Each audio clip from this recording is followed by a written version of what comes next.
この番組はご覧のスポンサーの提供でお送りします。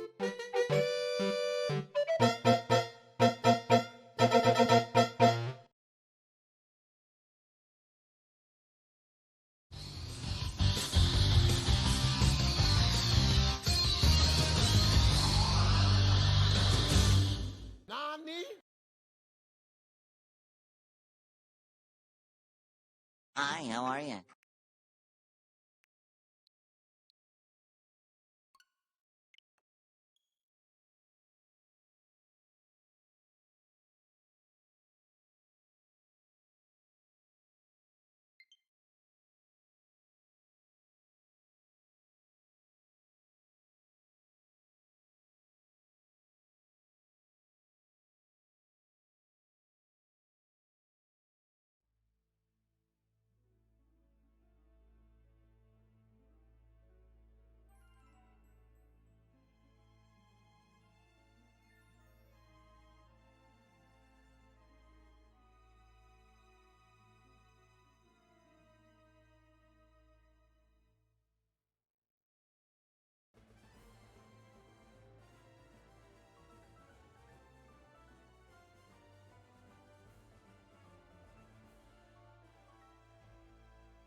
Are you winning now?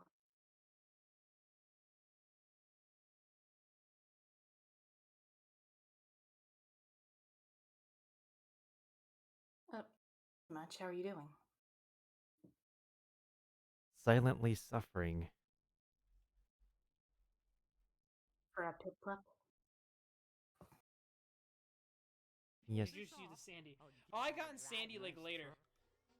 I actually got in Well, Sandy I wish you luck on played that. Sandy like later on. Hopefully you'll get Kind him. of weird though, honestly. For her.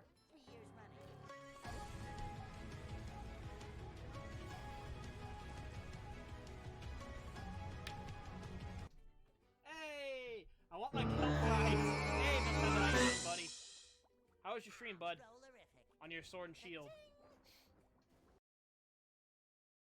And thank you, TJ, for the raid. I've been, thank you for, welcome raiders to my slow but surely but silent but also patience testing suffering of shiny hunting. That is the art of shiny hunting right there.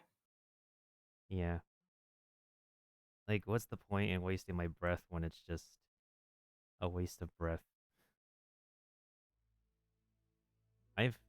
There's somebody I follow on Twitch who's been up for like 18 plus hours. Like, she's a Twitch partner too. Because, like, she's used to, like, doing, like, a lot of hours streams without, like, going to sleep. For this flippin' shiny starter. Oh my god, I just looked at the intro. Holy shit. I feel nostalgia. What intro? The Pokemon intro. Which Pokemon intro? The remake of Diamond and Pearl.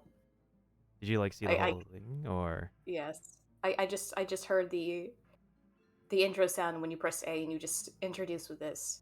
Holy shit. Hold on, we gotta roll through the whole thing. Oh no. No! You're gonna make me cry.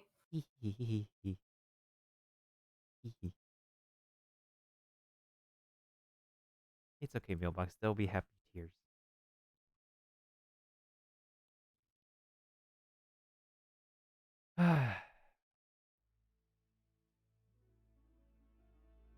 They even got the formatting of the label down to a T.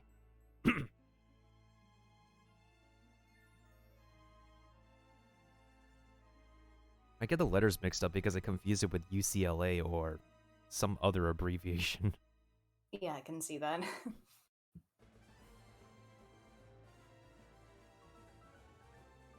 I need that texture though, that diamond texture they use. That is so pretty.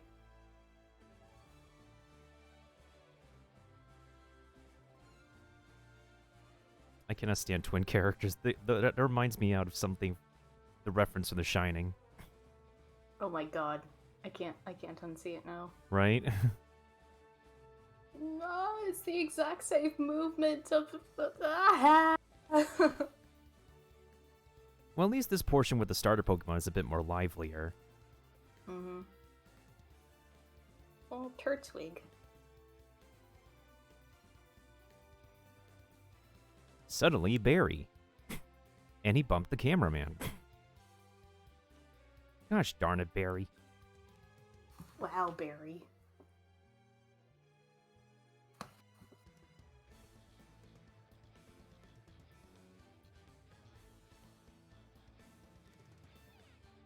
Thankfully, like, pre-game, like, mid-game isn't going to be so much shiny hunting since it's definitely easier to do it, like, post-game as well as in the Grand Underground as well.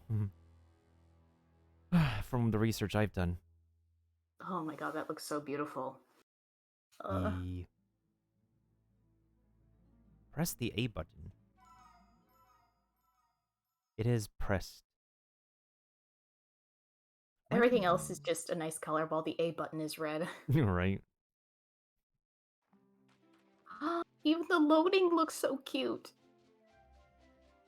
I will definitely say for sure, I think it's definitely better to play this game in the nighttime because I feel like the color contrasts are like much better during the nighttime.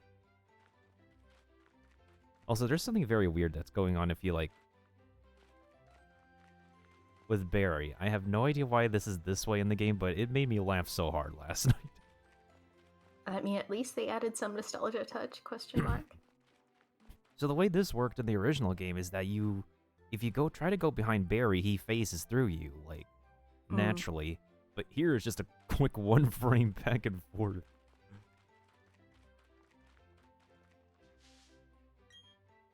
Don't go to the tall grass. Mod Pokemon might attack you. It would be okay if you had your own Pokemon, but you don't, so. Also, I named him Quaxon.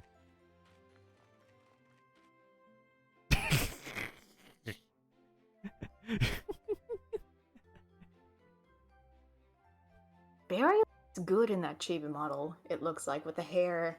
Amazingly, yeah. Oh my god, I'm scared what the other gym leader's gonna look like, especially like Fantina. Oh, goodness sakes, especially since her hair is very wacky. With that beautiful dress and those balloon hairs, I'm scared what it's gonna look like with her chibi. Oh boy, I can't wait to get more items and see what the heck they did to the inventory. Oh my god, it's every nostalgia. Holy shit. I think we start off with 8,000 Poké-Dollars. How much would that be in American dollars? Let me just double check my settings again. Yeah, and changing the windows. It's always a nice touch. I chose the last one because I don't think I chose this one before, or if it ever existed. Yeah, I don't think that existed, no. House style, no. Give nicknames, yes. Gyroscope, I'll leave it off by default. I'll leave it on by default because I'm using controller. Who doesn't want to give nicknames to their Pokemon? How dare they? Not a lot of people in the anime do. Yeah, now to think about it, I never gave Pokemon nicknames even through my whole childhood.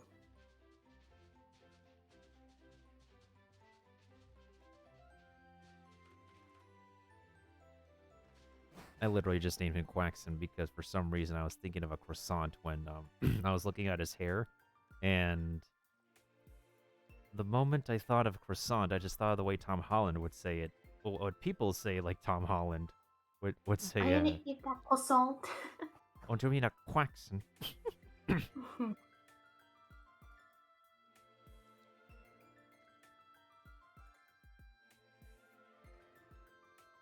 I will say that height difference, though, between Rowan and the male protag. Lucas, yeah. Yeah.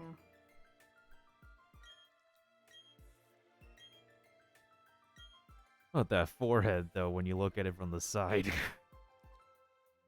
What is that forehead? So, are you balding? Why is his actual character art, like, a lot more proportionate than his cheap? I don't know. Like, even Lucas looks better.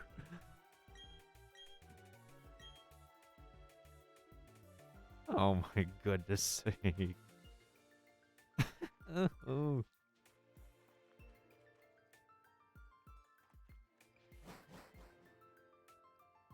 I'm gonna lie, that water texture actually looks pretty neat. I just noticed. It's really pretty. As well as the glistening effect from the moonlight. Yeah, a lot of the textures look pretty well, but there is some nice contrast, but at the same time, the physical contrast is semi-jarring in a way. Because you have that cartoony-looking tall grass, you have the neat-looking trees, and the water textures are pretty there, but then there's also the flat ground. I don't know.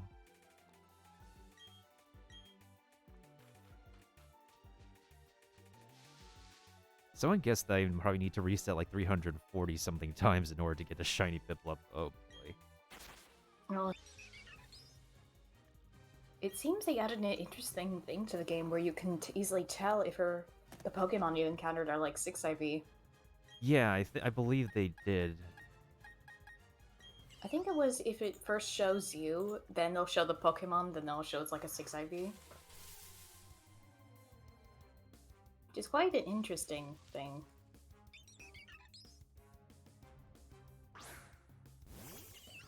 And that is reset number 95.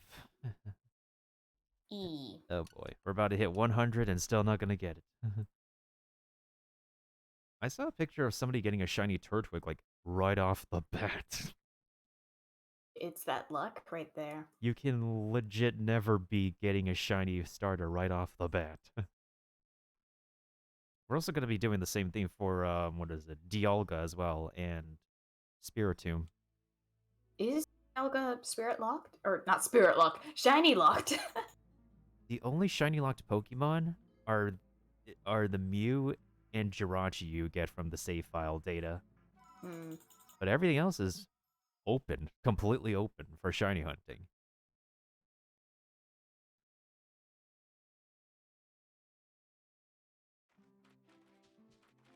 It's just very unfortunate I won't be able to get to the main game until I actually get this dang shiny starter because there's no other way to, like, get it. And the shiny charm doesn't even, like, work with your catching. It only works for, hatching.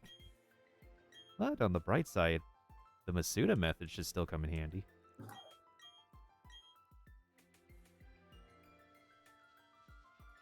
Oh yeah, Mailbox, did you see that, I edited the, commentary of Rio and you and me into that one I video? saw. I saw, that was awesome. It just works. Like, Rio's commentary with my video editing was just... Like, he had unending insults. I'm just like, it's like very light. It's just like the hair, the eyes don't match his hair. He looks like those old Sinnoh toys. Yeah, and I And just he put just, I put it in the toy shop with the kiddo in a plastic case.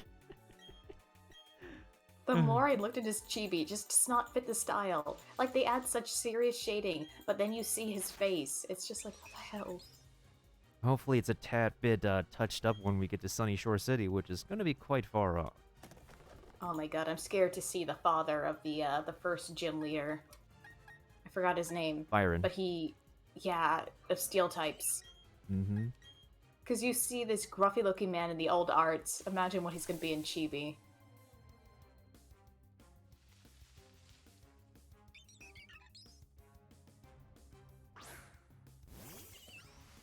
And that is number 96. And number 96 is a specific funny number backwards.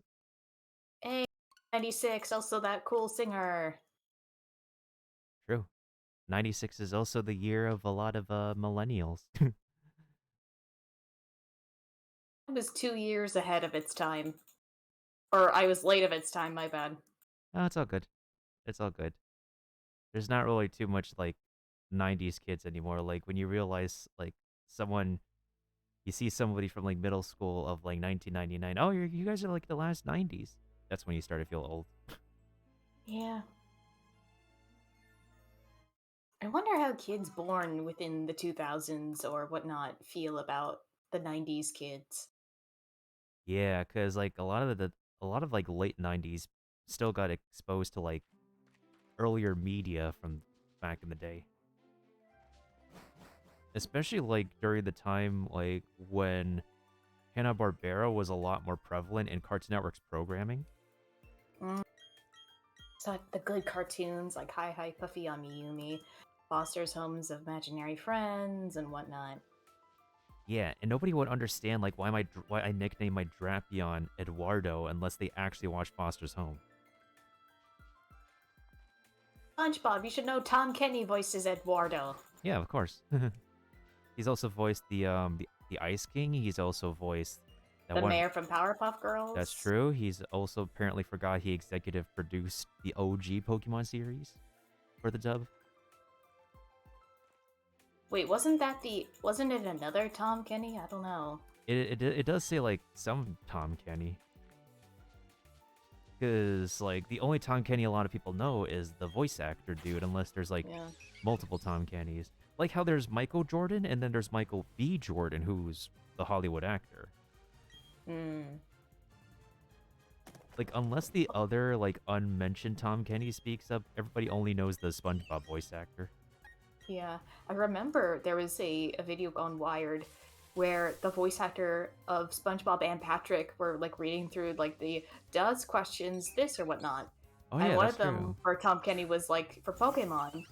And he's like, I don't know anything about Pokemon, or I don't know any mention of voicing Pokemon. And realized, oh, there's a Tom Kenny that bought the Pokemon thing. He was like, I would if I could, if I was a bit smarter. That's a So fair point. that was quite funny. I also liked how your mouse clicking just made it through the video, like when you were saying, "Oh, his eyes don't match his hair." Click. Oh yeah, doing it at that time. I think I was playing Genshin. I don't it, know. it would make sense. Yeah, the left mouse clicking spammy is much needed. Yeah, even like it's the sound gate that I have. It's like if I talk while I'm clicking something, the mic is gonna catch that. Yep. Which is why it's like I always separate my mic a bit more distance away from my mouse clicking. Yeah, if nobody is convinced that you're trying to maintain the right volume, and then you have to literally put your face up, close the mic, like, are you convinced now? I have like an actual thing, like those voice blocks on your microphone. Yeah. Unless I have the money to get it, but for now it's just like meh.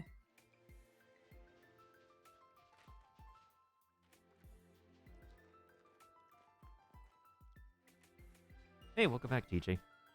We're still on the hunt, unfortunately.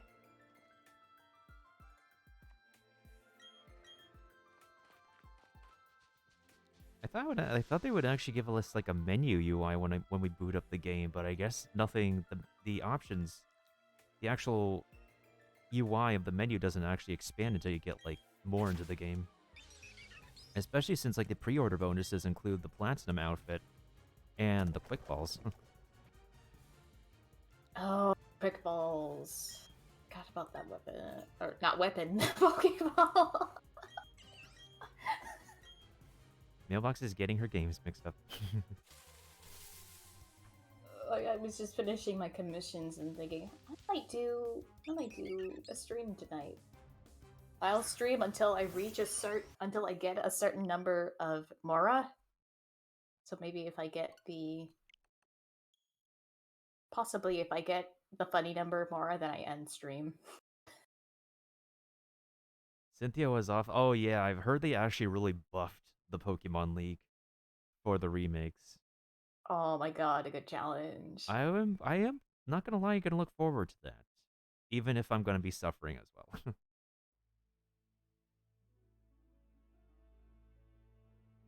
Oh yeah, against Garchomp, if you don't like OKO or like two-shot with an ice type, or mostly you could probably two-shot with an ice type or a dragon type, then yeah, that Garchomp is something to behold. And that Spiritomb is like such a tank. I really wish I'm like still molding over the fact that my Drapion. Here's the thing, my Drapion Eduardo had Sniper, he had Scope Lens, he was spamming Night Slash, but no critical came out of Night Slash, even though I've been stacking crit rate. Like, how is that possible?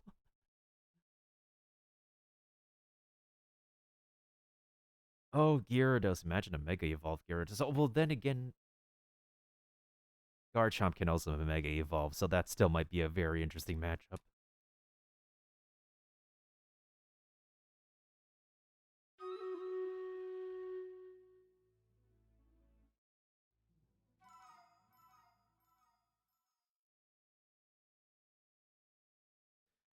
Oh.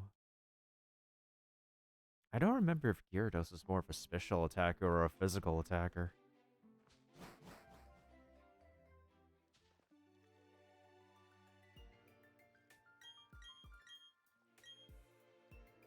Actually, let me double check. I'm gonna look up the Bulbapedia.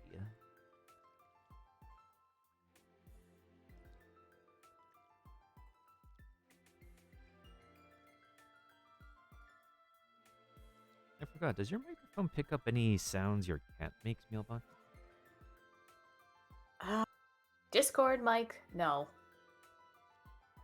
Stream mic, I have not tested that out, nor has she meowed during my streams.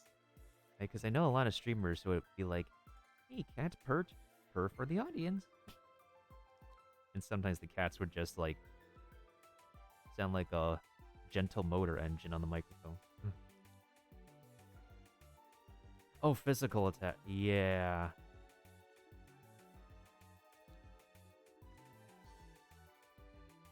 I didn't have a wall Pokemon whatsoever. Yeah, having a wall Pokemon would be a good idea. I think my main wall would probably be Empoleon once we get to that point in the game. But yeah, if you want, like, Gyarados at best could probably do Ice Fang, which is less damage than Ice Beam, but because Gyarados is more of a physical attacker, honestly, as long as Gyarados learns, well, for Gyarados' skill set, like, all you just need to do for a counter move is teach Gyarados Earthquake, and then everything else is just up for debate. Hmm. And this is like whether you talk about like regular Gyarados or Mega Evolved Gyarados. But, well, then again, Mega Evos was left behind, unfortunately.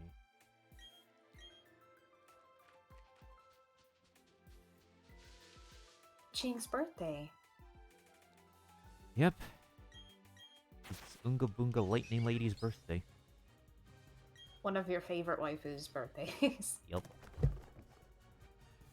Oh yeah, heart scales.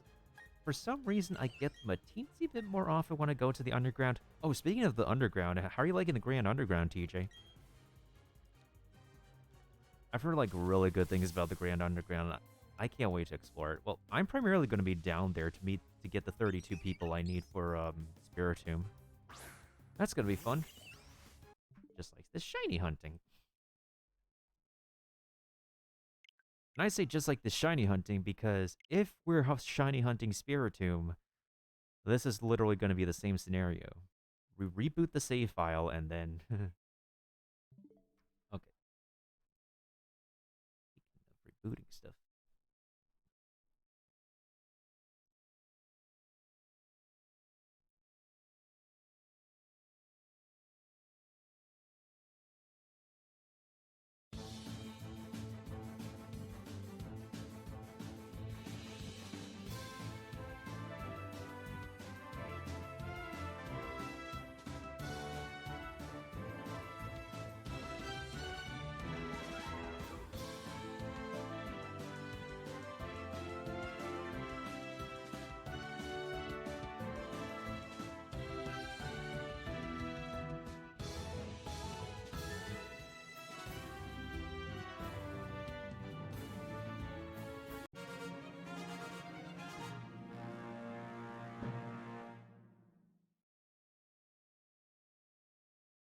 Alright, there we go.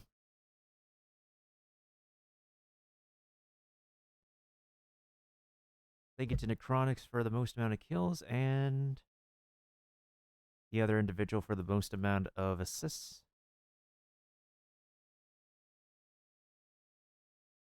We take those, and we take those.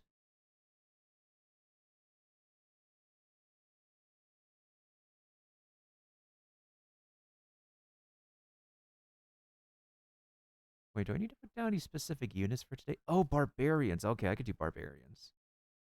Easy. Easy. Easy peasy lemon squeezy. If it don't have to be so cheesy, then it's just lemon squeezy. Let's see here. Level 20. Oh, not good.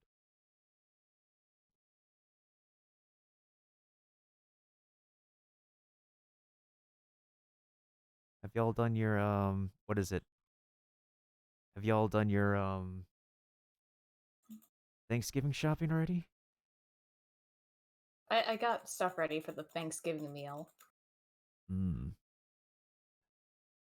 Nice. And I don't have to worry about classes for today or next week because it's going to be Thanksgiving break. True. I've heard people actually ended up, like, skipping classes this week because they thought it was Thanksgiving break way too early. Yeah, my brain thought that too. Hey, what's good, Texan? There we go. That's how we do it. All right. Back to silent. Back to suffering again.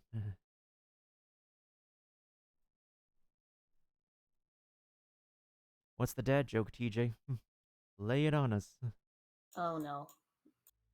We got some jokes. We got some jokes. Are they gonna be good jokes or just bad jokes? That's a good question. I don't mind it so far, but I can't say enough because I literally haven't gotten past the first part of the game yet because I'm shiny hunting. This is literally my first Pokemon game for shiny hunting. And thankfully it's not a bad one because like except for 2 Pokemon, everything else is open for shiny hunting.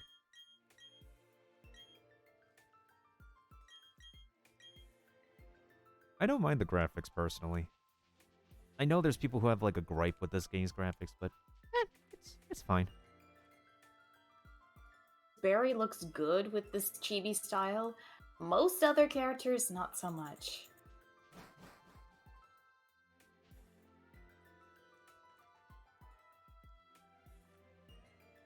Yeah, there's no other way to get like the shiny starter at the moment. The main drag is that like you can't save like before or after the dialogue to get the starter. Starter. I don't know what kind of SH word I was about to say. Yeah. Already have an Alakazam and about to... Oh, did you do a trade or something? I actually need to build up my Abra collection since I need, as I've done in my Pokemon Pearl game, I need to build up my synchronized collection of Abras. I think I'm gonna go for, like, a Calm Nature for Dialga to, like, actually boost his special defense. There is no way to boost Dialga's speed since most steel types are slow anyways, and that is reset number 100. Hey. 101 Dalmatians? Question mark? No, I'm just kidding. Ladies and gents, we have officially hit the first triple digits of resets. Eee. My wife got mad at me today, the reason because I... Wow. That's a dad joke. The look. Hold on, I'm gonna send you the joke mailbox. You can also send a gift back to me of an animal's reaction to that.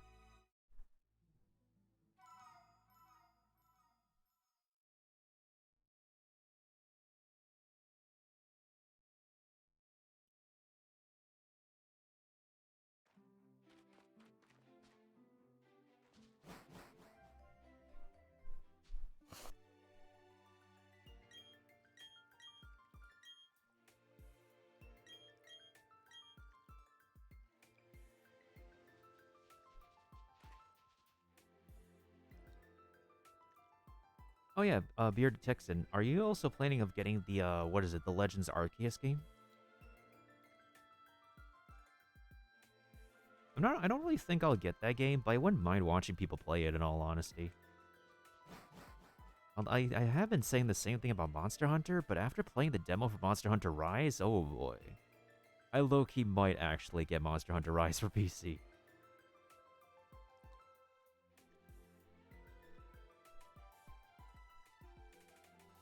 Friend and I have been grinding. Okay. I'm waiting on him so I can trade for my Onyx for Steelix. I've been thief damaging. Ah, okay. Got it. Makes sense. I sent you my reply. Well, first.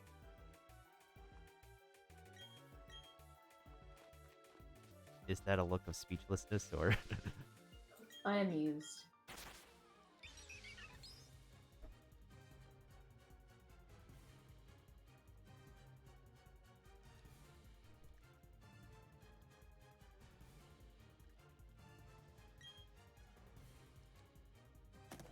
I don't know if anyone wants Chimchar eggs. Oh yeah, you do have a Ditto.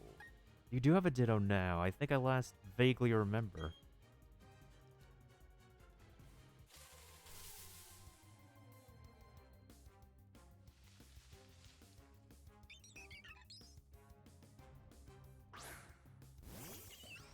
And that is number 101. That's TJ's joke, by the way, if anybody hasn't caught that in the chat yet. Nope. The also unfortunate part is that, like, even if we do get the shiny starter, there's no guarantee we'll actually get, like, a good nature for the starter. Which is where, of course, the hatching comes in. Although, once they've opened up a lot more, what is it, online capabilities, I would be down to try the Masuda method. If I can get an internet. Yeah, maybe an international ditto. Oh, is GTS? Do they now allow GTS?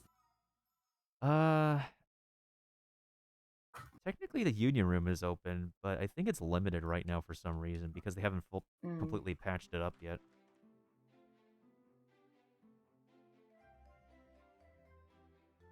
But yeah, there's no GTS. It hasn't all been added yet.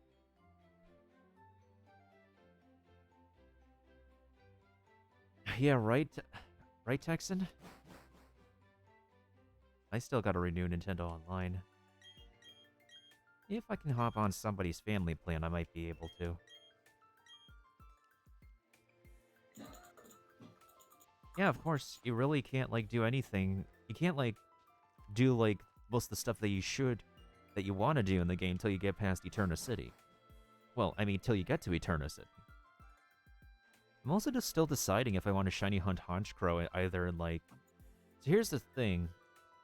You can get Honchkrow in Eterna Forest, and if you tag team with the NPC there with Cheryl, you have double the chances of going into a double battle because there is a chance that, like, one of the Pokemon could be a shiny, so it's a better chance to have a double battle.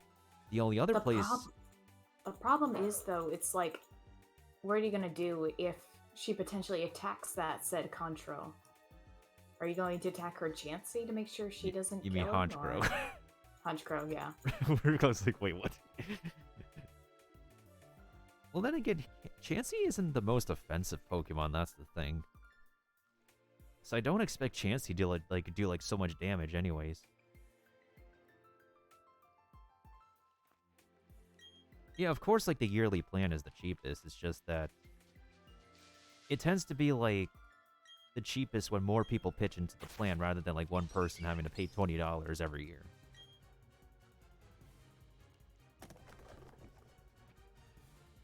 The other place to get Encounter Honchkrow would be, like, that one tower, where it's a higher level, of course, but you're back to doing a single battle.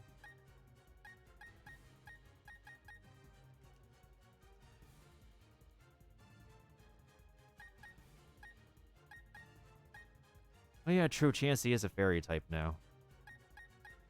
So it could definitely be offensive towards Honchkrow. Murkrow, yeah. Gotta go after that pink Raven. Yeah, I was, like, watching YouTuber who was, like, explaining, like, shiny hunting in this game, and yeah, that's gonna be a major thing. So it's like, it can work two ways. I either go for, like, a higher level bird later in the game, or I have, like, a higher chance of getting said bird early on, when a double battle increases the chance of running into the shiny, but I have to deal with my partner at the same time.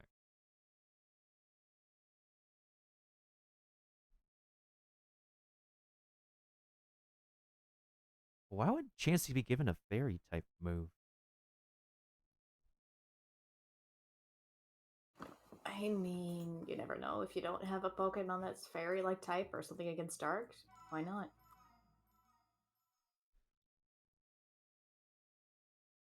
A Starly as a shiny? It's oh my god. Wait, what is... a brown lady. Hold on. What does this shiny Staraptor look like? Staraptor is actually a really good flying type, too. Shiny Staraptor is like brown, but the red tip is blue. That's an interesting one. It's an interesting looking, like, shiny color palette. Its original color palette still kicks ass, though. I definitely prefer the original. Disenchanting... Oh.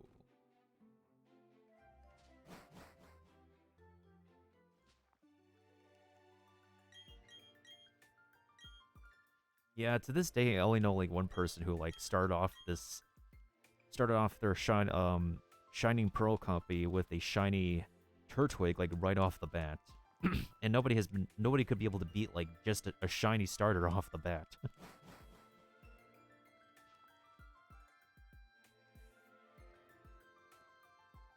Yeah, that's true.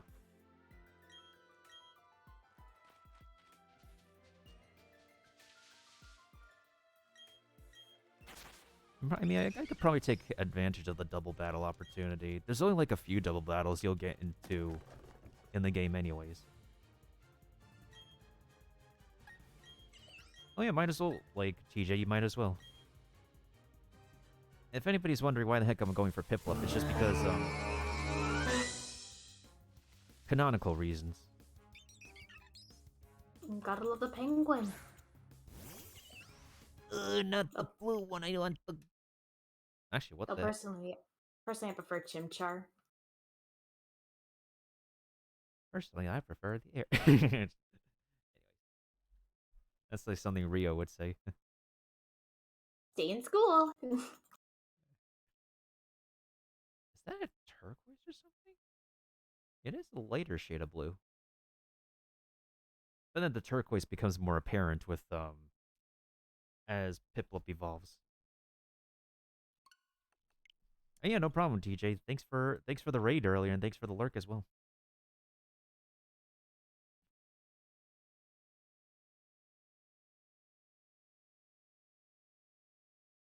Also, a text that if you got some channel points, you could try capturing the not Staryu, the Venonat.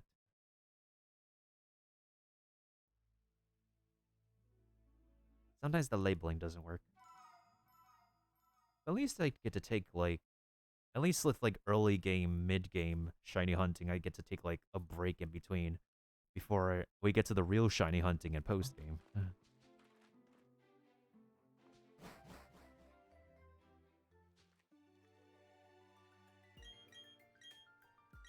It'll definitely be really good once we get the Poke Radar.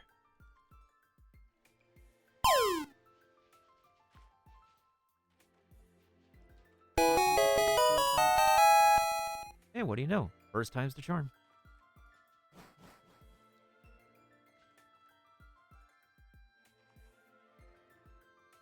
Stay in school.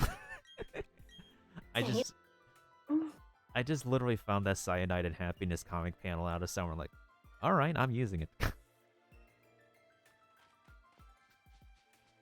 You don't stay in school, then you're a dweeb. I still can't believe I found the exact Digimon protagonist Rio was talking about. I was like, yeah, Mikey Shida. Yeah. That's just perfect. I keep on going back to that part in the video, and I keep on laughing. You know, it's just uncanny, but it works. It's definitely hilarious. Why is this dude looking like a Digi?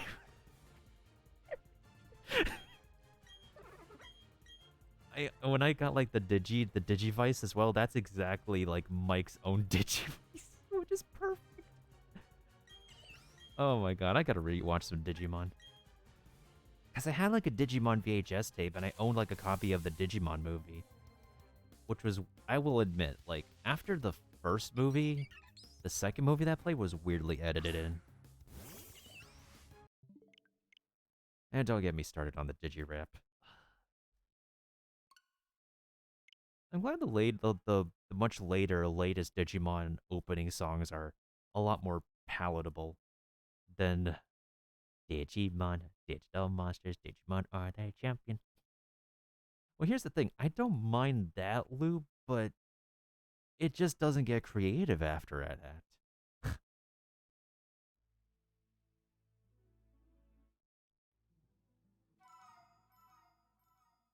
feel like I could turn off the in-game music because... Put some productive music on while we do this thing. Just the Wii Shop music, nothing else. Do do do do do do do do. Alright, let's turn off the music. I want... At least the UI is, it's not completely plain, but I'll give them some credit. That's an interesting ding sound effect.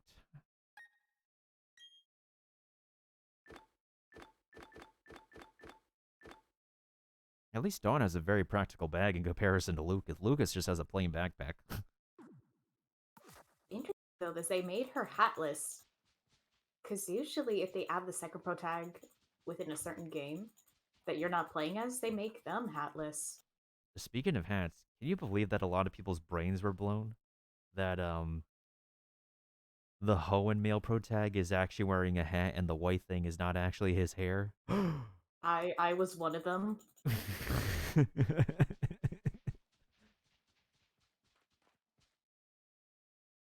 I'll admit I was one of them too. Hmm. Pokemon Diamond. Oh, well, let's do the anime intros because I didn't mind the Pokemon Diamond and Pearl anime openings. I think they have the collection of them on the Pokemon channel.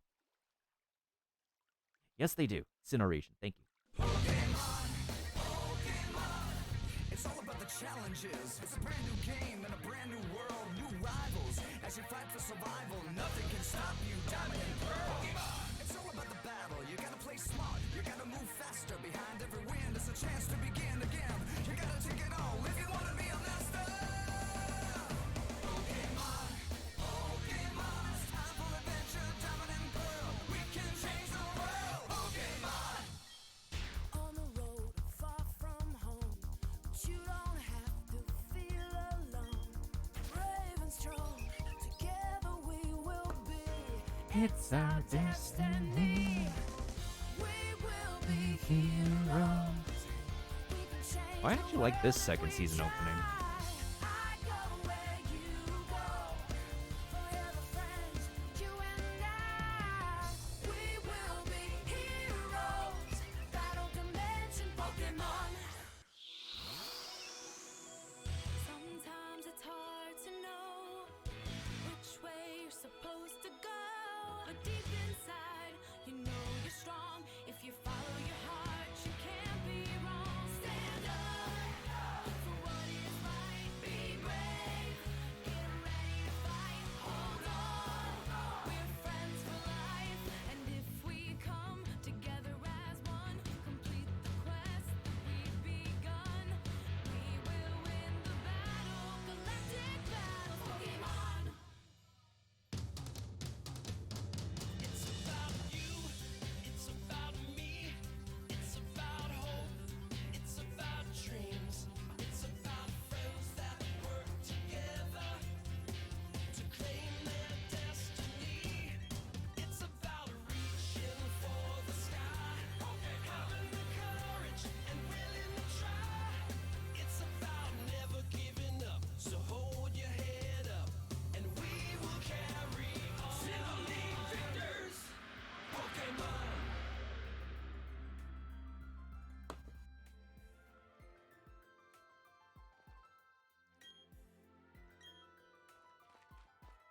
Oh, the sound settings doesn't get automatically. Huh, interesting. Still can't believe they actually uploaded full episodes now onto YouTube. It's pretty nice of them. Hmm. And even their Twitch channel, they're streaming episodes of Pokemon. That's also true. And I saw one of their next time on Pokemon Journeys, which is like the Galar kind of thing. They're bringing Drake back, who is one of the Elite Four of the Hoenn region, which is really awesome. Something I really wish that they could legit be like a bit more consistent about with like the game series in general is like having a consistent like overlying villain, like how they built up Thanos in the MCU. Because like in Sun and not Sun and Moon, Ultra Sun and Moon, they brought in minor spoilers to anybody who didn't like finish Ultra Sun and Moon. They brought back Giovanni, who like formed his own League of Super Evil kind of deal with like the previous game lead evil team leaders. And his team is named Rainbow Rocket. Which but no. But yeah, it's really insane though. The one character that the Pokemon series kind of like the anime series kind of did for that like consistent villain is probably the Pokemon Hunter. I forgot what's her name. Which one? The one with the visor. Hunter J, I think. Yeah, Hunter J. She looked really cool. Yeah, she's showed up in like more than one like series, and she's been I would say like I feel like if they like fleshed her character out like some more, she would be a really good like consistent villain. What if they added her into the this new remake. That would be kind of interesting. Well, at That would least be if it, kind of cool to see her chibi. yeah, because in addition, like the only other consistent character the series has ever had is probably like, oh, Looker, Agent Looker from Pokemon Platinum. Yeah.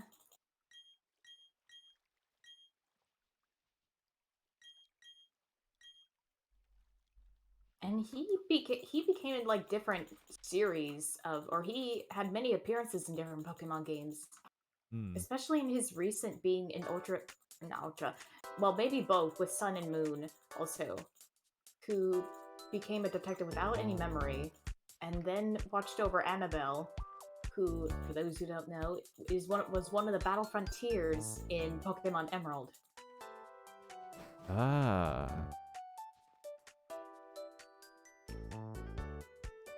I'm surprised they didn't add the Battle Frontier in the revamp of Pokemon Hoenn region.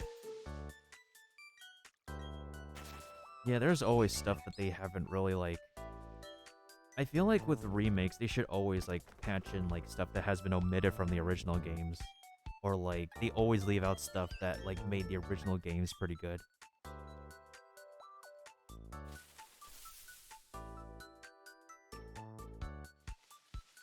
Oh yeah, that's true. That's true. I would do local for funsies, but I don't have another Nintendo Switch, so that's not happening.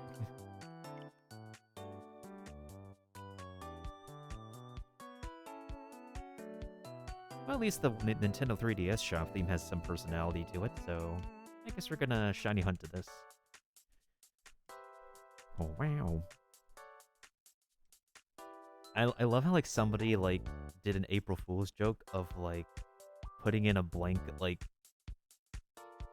like an animated soundless video for like the Nintendo Switch eShop thing for April Fool's Day. It's like, hey guys, here's a remix of the Nintendo Switch eShop theme. Oh, I saw. I fucking hated him. I hated him. You know, I think what he could have done to like add the spice on top is just to like, you know, put in actual cricketers. Now that would have been really funny.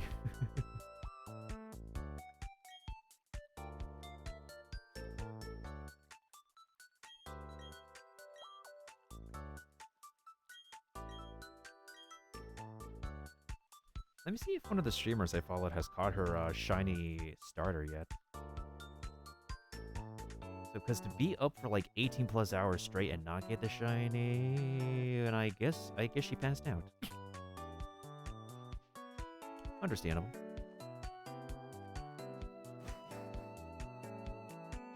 Understandable. Have a nice day. The only other thing I know that's going on is people are probably watching the Cowboy Bebop series on Netflix right now. I wonder how that's going at the moment. We could probably like try to catch an episode when I'm done here. Just to get a taste of it. Because there's like commentators who said like some articles written that like, oh, the live action show has done something the original anime hasn't done before. I'm tempted to look. Actually, I'm gonna look at the reviews to see how it is. Are we at like 107? Yeah, we're at 107 resets. I did 70 yesterday. This is 108. So if we can push for like 140 resets at least, that should be fine for today. IMDb has 6.4 out of 10 stars. That's not terrible. Could be better, but that's not terrible. Let me see if I can find other reviews. Reviews, 51% Rotten Tomatoes.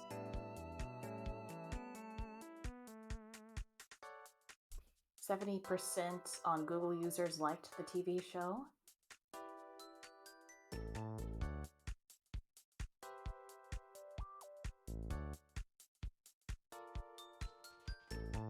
So it's definitely a mix.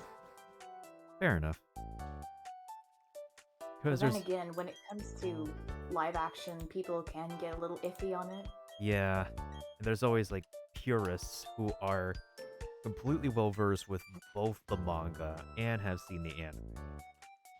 Because remember, the original source is the manga. Yeah. I mean, as long as it still has its roots with its cousins, the anime and manga. If not, then it's gonna be... could be understandable for its reviews. Hey, nice job on getting your Steelix, dude. Oh yeah, Yee. speaking of anime, I have recently finished watching episodes of Jujutsu Kaisen recently. Oh, how was it? Definitely gave me my fill of, like, I guess, demon material stuff when I haven't been watching the next Kimetsu, when I haven't watched the Kimetsu no Yaiba movie yet.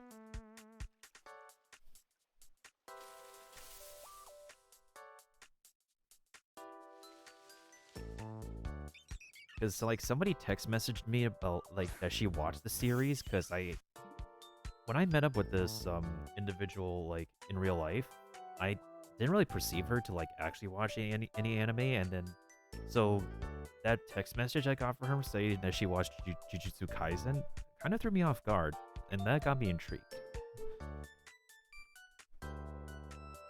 Should never judge one by their parents. That's true. Never judge a book by a cover.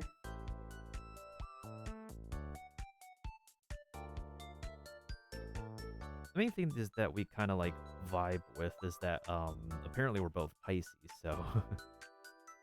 Oh boy. Yep. When you, like, start to recognize, like, the communication nuances feel very similar to you from the other person, you probably gotta perceive that they're probably, like, something similar to you. If not, like, if not the same constellation, then something else.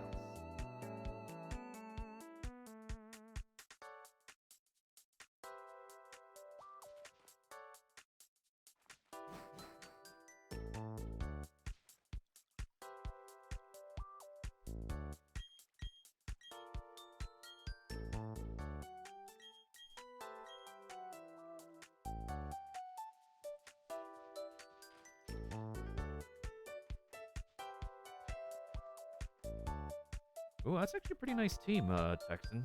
That is a pretty nice team. And, we're still going, Blaze. As you can see, we've hit the triple digits already. It's come to a point where I just turn off the music so we can actually, do this, we can have some music to focus with. Thankfully, I get some breaks in between, so...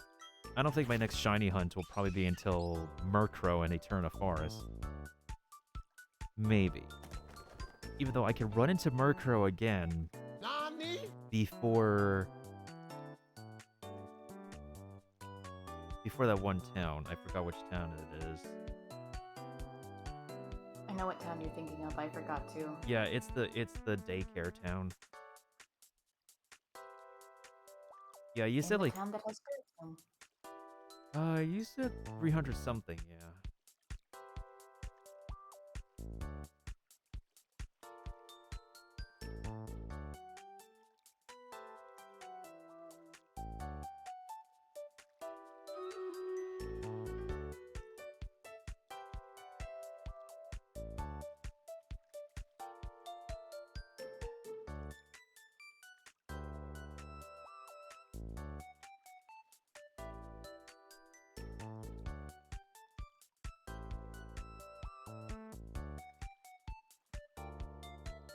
Yeah, 347. Your guess is 347.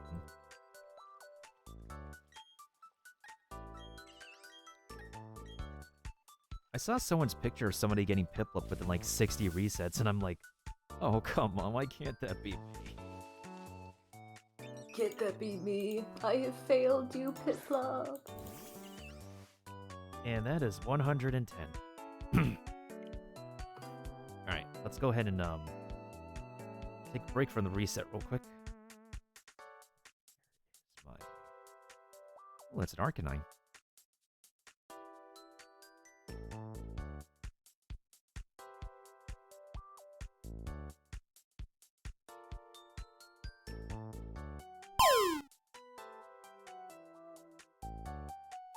Wait, more that chili with rice that I got a recipe from the paper. Oh, nice. It was not bad, actually. was like a potato something chili. Consistency was nice, just had to add a bit more yogurt to have that creaminess. Is this an actual recipe?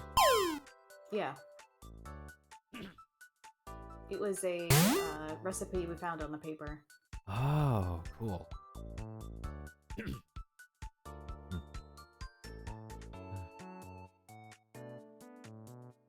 Just had to substitute the coconut milk with soy milk.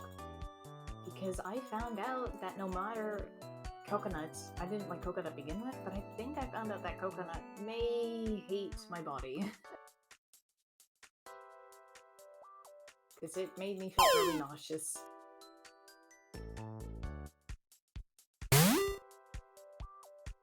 Yeah, there's some foods I can't stand as well. Because I can have an allergic reaction to them, and there's like some fruits and vegetables that are grown in a specific way that if they're not cooked, my throat gets irritated by them. Like I can't have raw potatoes, raw apples, raw carrots, though they have like some kind of pollen that irritate me.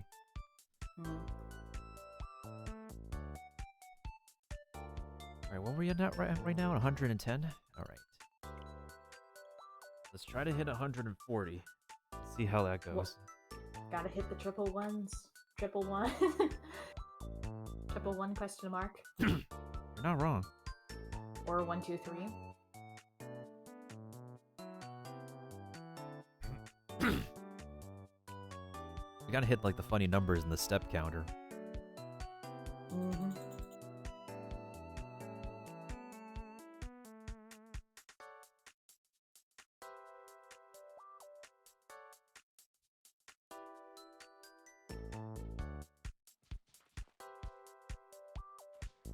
I mean, that's true, which is also why I guess like a lot of people would prefer to like buy organic produce since they're less processed, question mark, than typical supermarket produce. Yeah.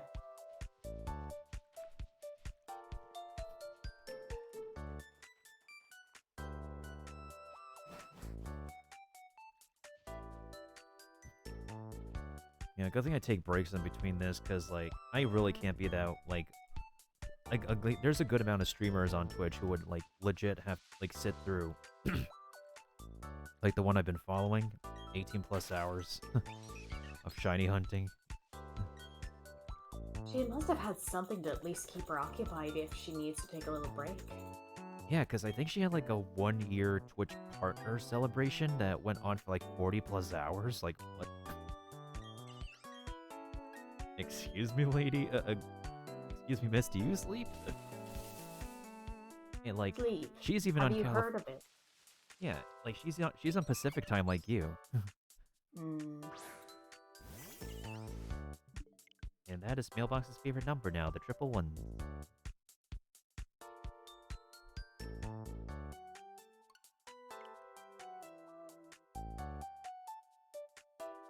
When I grow up, I want to go to the... That was a pretty good end to the video. And I just put... Go to the moon. And when I just put the chibi random astronaut image I found online. Whee! Just into the moon. That's basically Team Galactic. They just want to go to the moon. Nah, their goal is like pretty similar to Team Flare.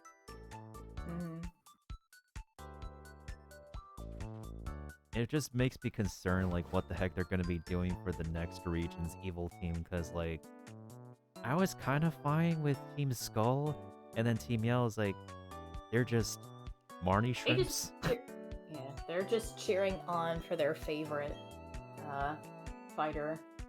Edgy yet adorable rival. Yeah.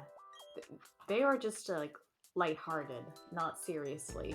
Uh-huh. So it does make me concerned of, like, how they're gonna structure, like, the next region's evil team, because, like, I was kind of fine with Team Skull and the Ether Foundation, but because, like, what did they do? They went... Team Rocket were a bunch of gangsters, too, but, like, they're like the mafia group for like 2 regions. Then Team Magma and Team Aqua were eco-terrorists. And then Team Galactic and Team Flare were both wanting to like, was it like totalitarian or something? I'm trying to find the right words for it. They want to restart Just- their own universe. Yeah. And then Team Plasma, they want to... Freedom with the Pokemon by taking the people's Pokemons away. Mm-hmm. What if we get an evil team that's based on ice? It's like to reform the Ice Age. To cool things down, kind of thing.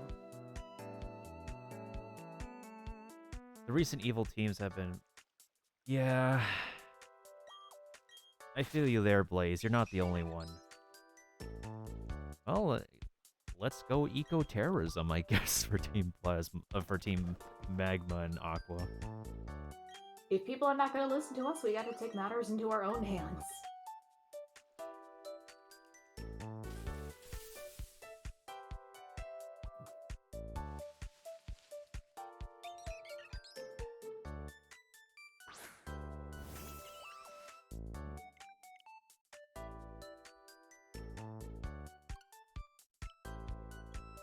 I'll definitely have like an overlay thing where I will have like the sprite of the previously caught shiny and then the next hunt.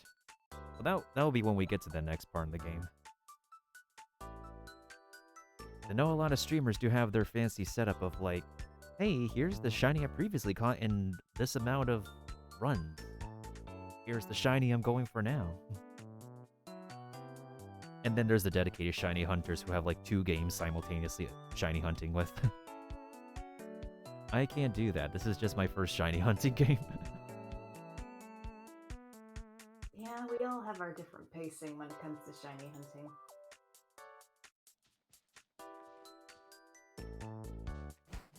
I would say I like how this one closes versus the others. I mean, that's true. Nintendo Switch games tend to open and close very quick.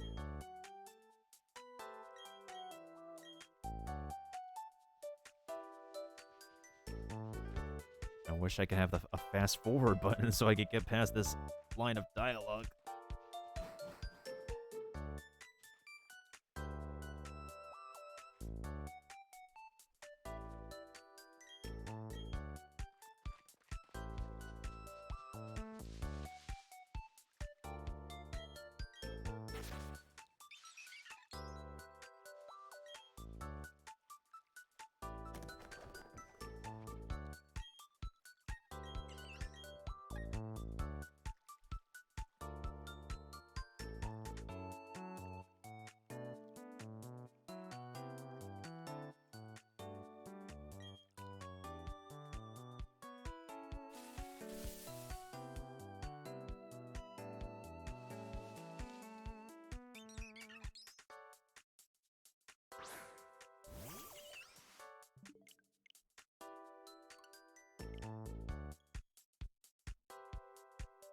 And that was 113.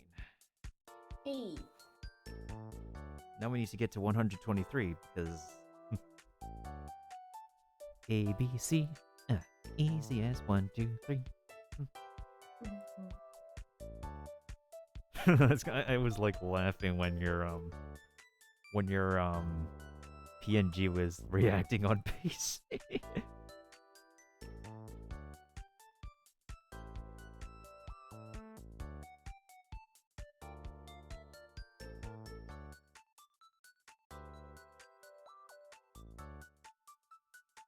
I still can't. I wish I could have found like a better picture for like remember that moment when Rio was saying like how the hair was like cut by the craft scissors, like the zigzag scissors.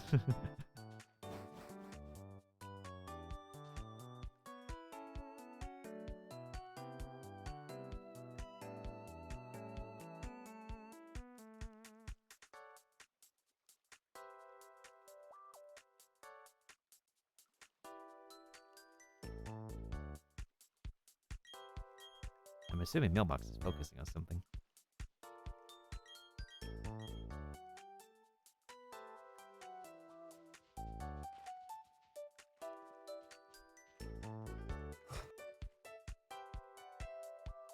Everything good? Yeah, I'm just looking back at like the point two 2.3 announcement with Koi Dao, Corey, and Zach, and it's just like Koi's just so nonchalant in his chibi. He's just being himself. It's so cute. It just like so nonchalant, just like, oh, look at all the cuteness and the snake dog.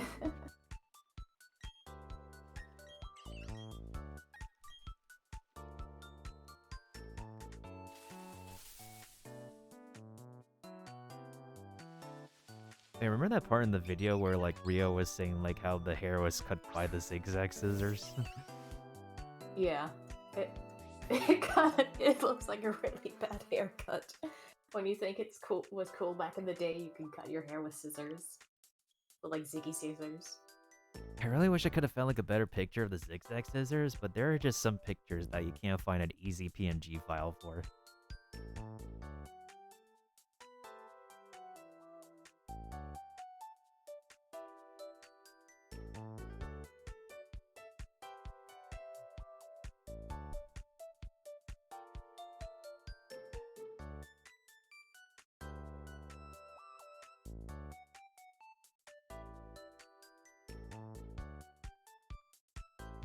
Oh yeah, mailbox. Did you see the GIF I sent you? Wait, let's go see. Oh boy, That's just in response to the one you sent. that's my cat. That is my cat. That is what she does.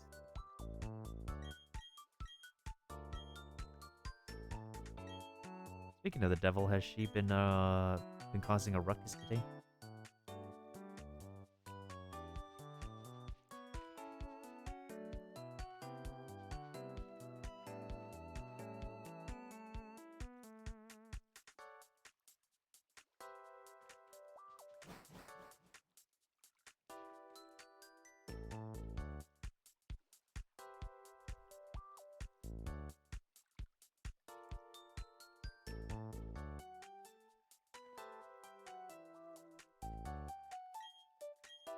Maybe I should play the Nintendo Wii Resort theme. That might be Oh,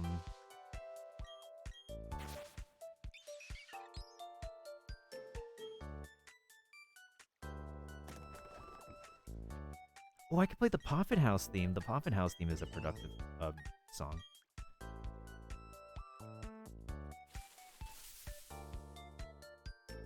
Yeah, I think I'll do the Poffin House one next. Or like the contest hall. That's like the synonymous theme. I'm pretty sure like all this game's soundtrack is on YouTube at this point.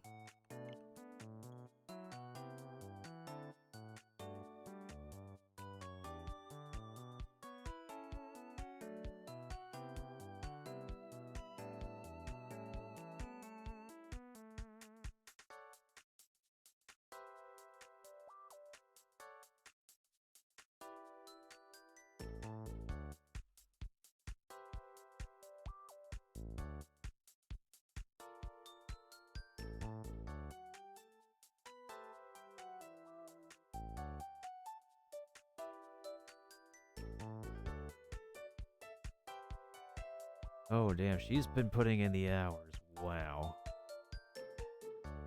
That's like an almost 24-hour.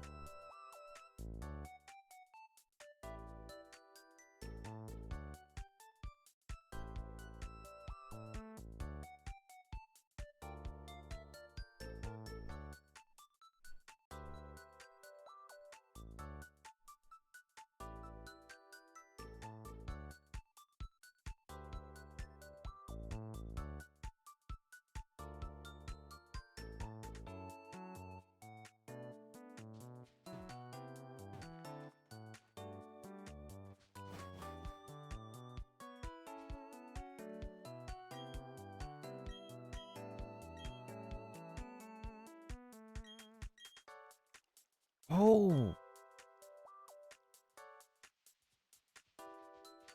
Oh, she's literally going for the same one as me. Wait, what was the last one? Oh, damn. Okay. That's upsetty spaghetti, my dudes. Oh, I see somebody's debuting with a VTube model.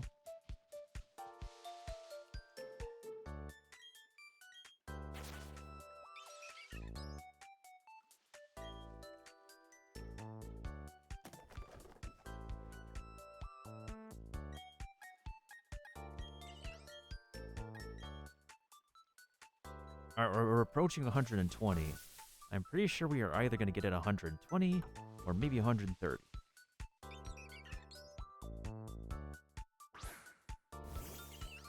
Never mind. Not an 100.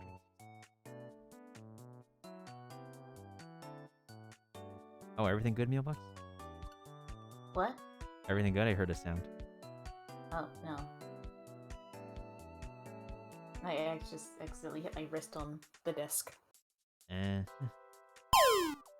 I say the desk I say is a desk, but it's actually just a coffee table. Coffee table. So yeah, now I know how I stream. I stream sitting down with a coffee table. That's my task.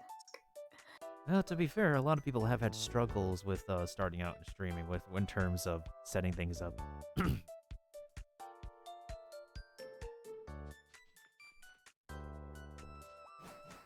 Oh yeah, I was asking you, like, speaking of your cat, has your cat been causing a ruckus today? She's been very meow meows. Meows, wow, that's the way to describe it. Very meowing. She's been meowing like crazy.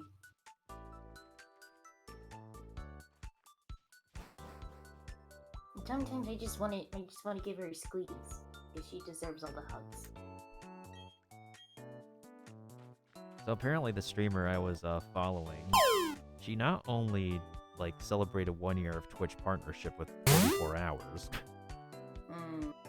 she also did an almost 24-hour live stream, with most of those hours soft resetting for the same starter in the same game. That is more hours than me, and I'm pretty sure she's amassed more than 116 resets. Oh boy. Yeah. Poor trainers. Poor shiny hunters. Why must we suffer?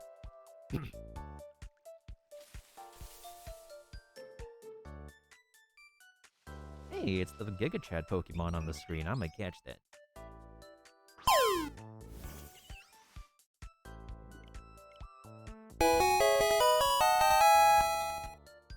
I could catch a Snorlax on my screen faster than I can get this dang shiny Piplup.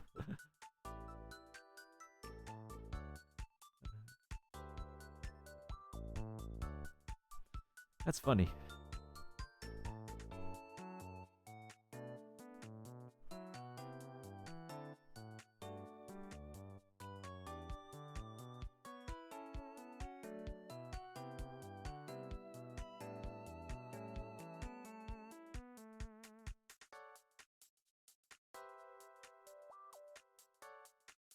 I'm definitely gonna be trying out, like, different recipes and stuff this Thanksgiving, because I've been, like, really getting into baking and making pastries lately.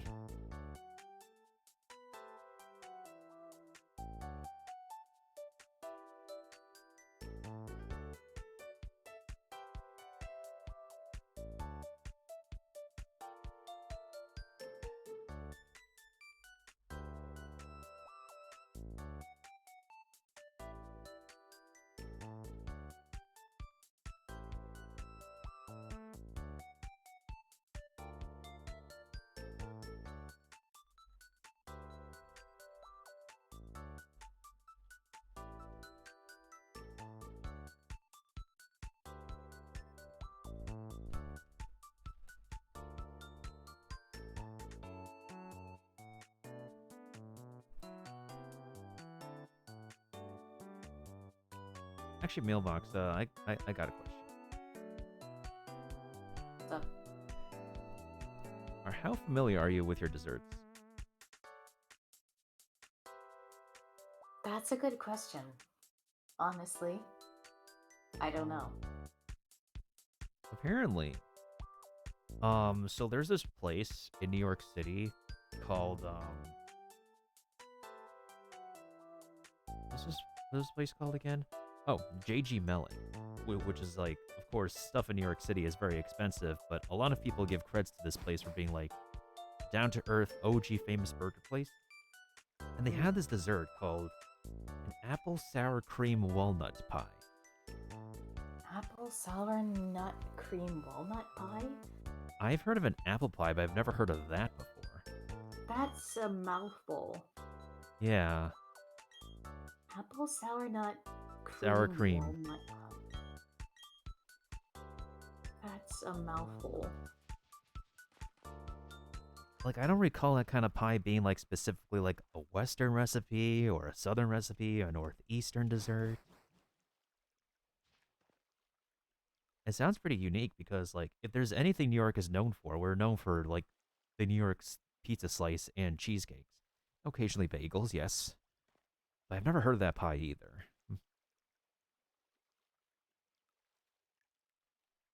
What else does this place have? Let me look up, because I think when they interpret sour cream, I don't think the cream is sour cream, but maybe the apples are like Granny Smith. No, it's actually have baked with that sour tart. cream. Oh, oh. Well, that ruins my interpretation. Like, uh, literally look up a picture of, like, apple sour cream walnut pie, and you'd be surprised at, like, you might... Because I don't think, like, a lot of, like, millennials or Gen Z people would have heard of it either. the inside looks interesting. It's like layered, kinda. I know how I would do an apple pie, but I think I'm very low-key interested in trying that. I don't think I got enough nuts, but I think like a regular graham cracker topping should be fine with it. Seeing some of the images of the inside of it, it looks interesting, but interesting, but it's something I don't think I would want to try because I'm not really huge. I'm not that big in apple pie. Understandable. I like a good pumpkin pie or pecan or walnut pie. When it comes to apples, you just gotta have your apple dumplings. I rather have maybe some apple dumplings, but also plain apples, like Red Delicious. Thank you.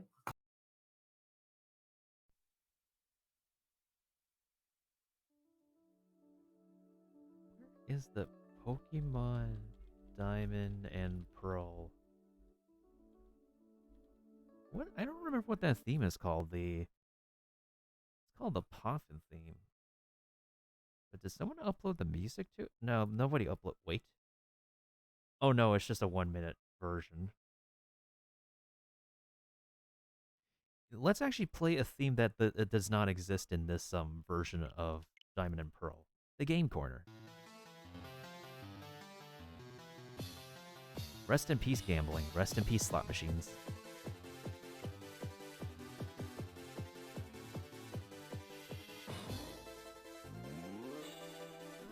Now this is some productive music.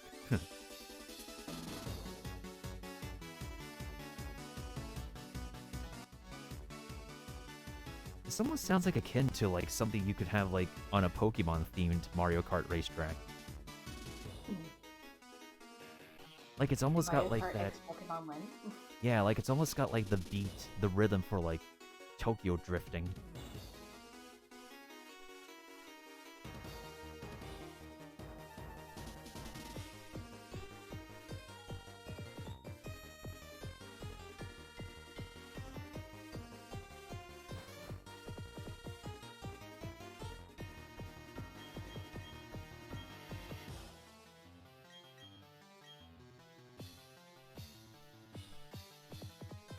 Recently, I did my first pan of caramelized onions, and I'm actually surprised with how amazing they taste.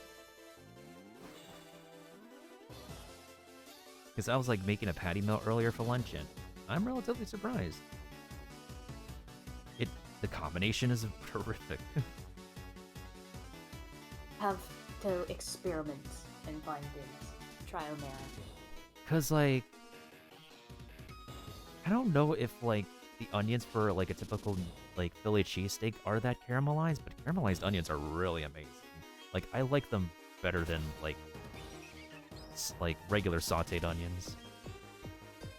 It's just like how you like roast a head of garlic to get like roasted garlic to like really unlock that extra level of sweetness that garlic has in comparison to like simply baking it or like chopping it up and serving it raw or something and just toasting it. Mm. Yeah, this is the Diamond and Pearl productive music right here.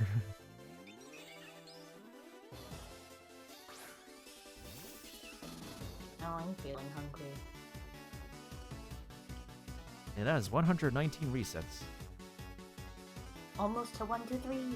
E.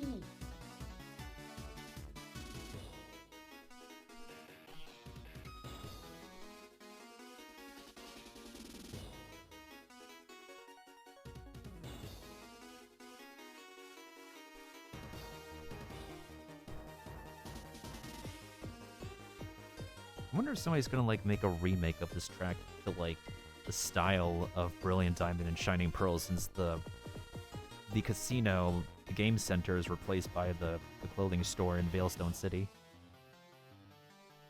Mm. Well,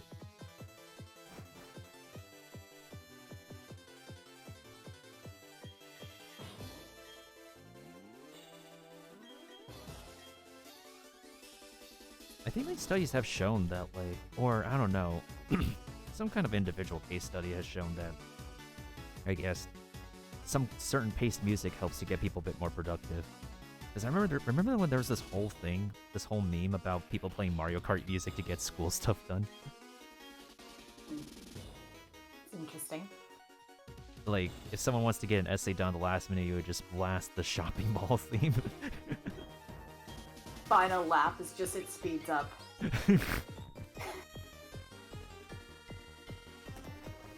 It's a pretty nostalgic track, though, the shopping mall one. Except for the part where you get cucked by the parking lot. Mm. It's actually also a lot more frustrating if it's the me of somebody you don't like. Curse you, Devin!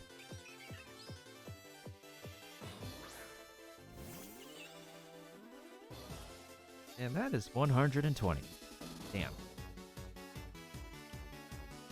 About to hit 121, which is 11 times 11.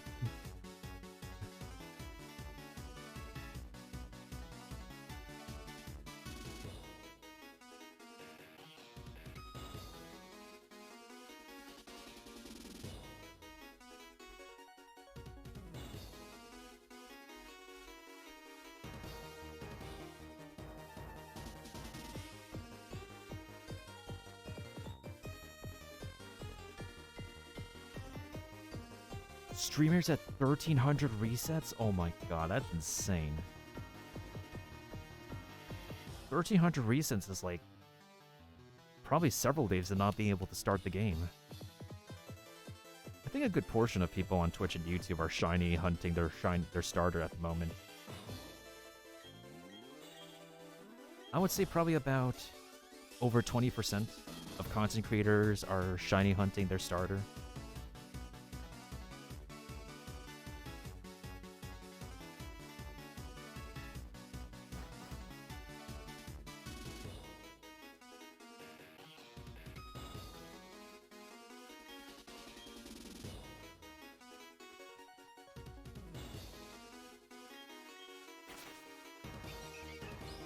Oh yeah, speaking of Koi and Albedo, do you think you're going to be doing some polling when the new banners come around in Mailbox? I'm still just gonna save up for Ito. Yeah, it's either the Ito banner or the Goro banner. The next banner for me would be the Goro banner.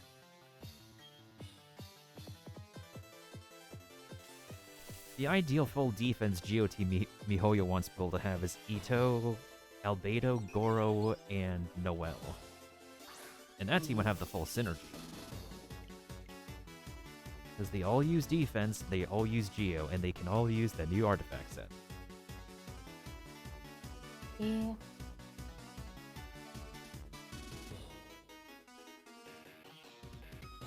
But also, it kind of gives me time thinking, it's like, okay, what weapon could be good for Ito if I can't get his Claymore White Blind. and whatnot? That's a free-to-play available craftable Claymore that also works with Noel.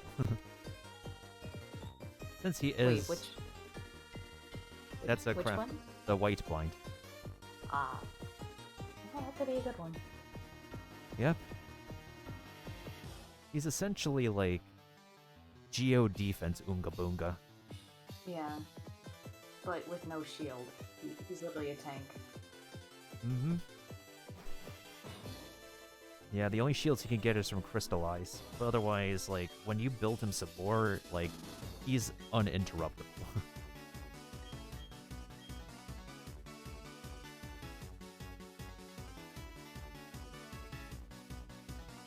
Alright, after this reset, we'll go ahead and do the stream rating.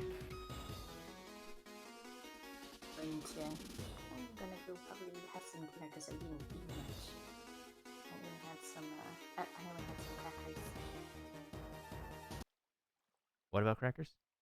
I might go and get something to eat because I didn't eat much today. Oh no, get your stomach fed, mailbox, get your stomach fed. I might have some leftovers of that, the chili with rice. Oh. Yeah, that chili is really good. It really helps absorb that rice. And it makes it good.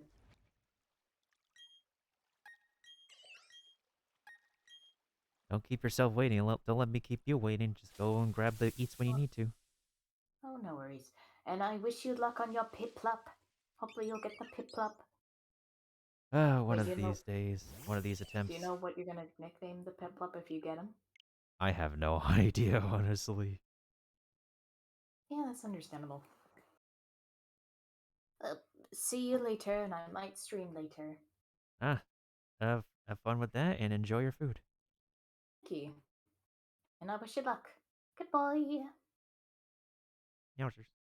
Alright, let's go ahead and do some stream raiders first. I'll play a quick advertisement, and then we'll get back to the shiny hunting, and we'll continue to play that memorable casino track.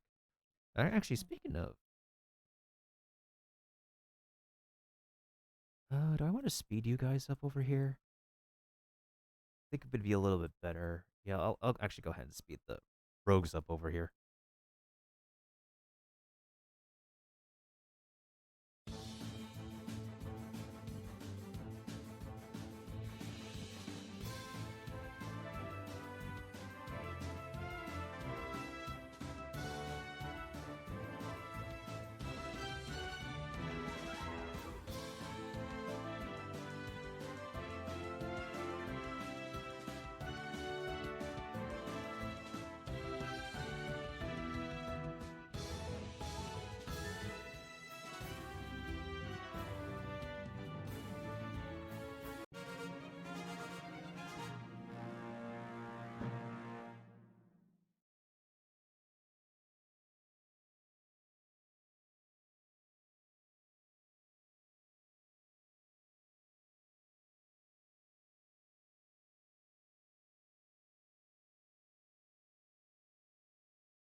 Okay, backtrack. What did I do?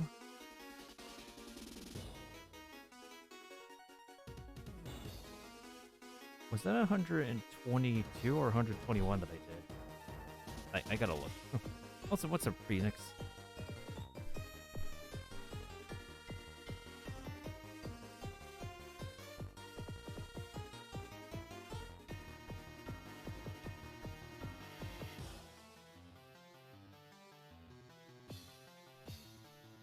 Alright, let me backtrack a little bit.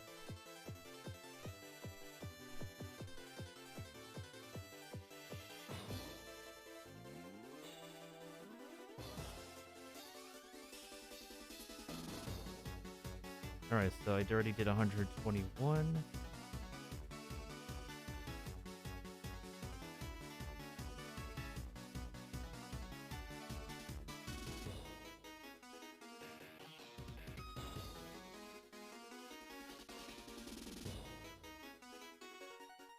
Okay, so it is 122. I just forgot to mark it.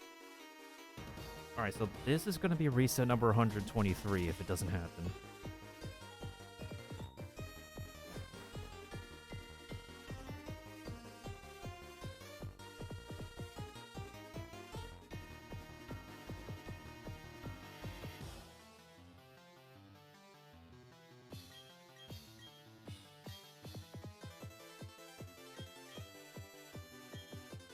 Nothing much going insane in Terraria.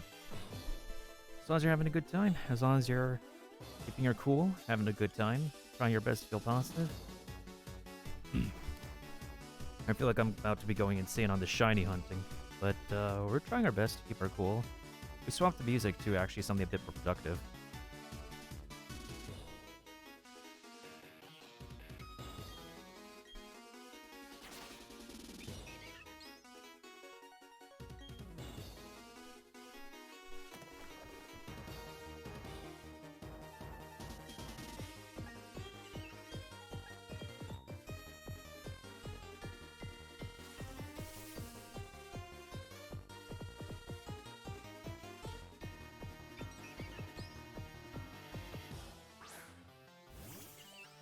That is number 123.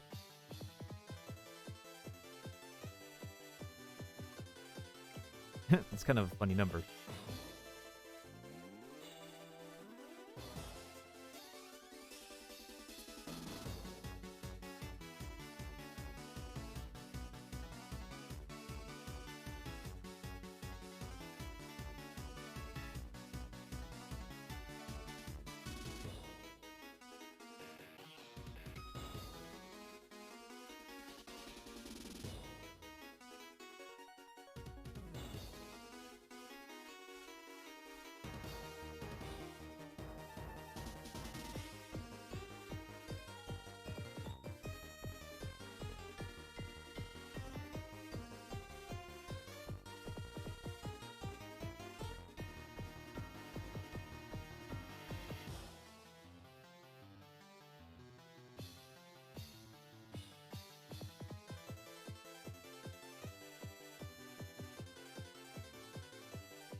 By the way, for anybody who doesn't know that, like, somebody actually got a,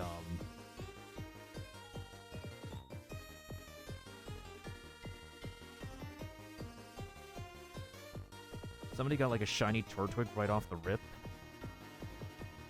I'm gonna go ahead and post a Twitter post. Right there.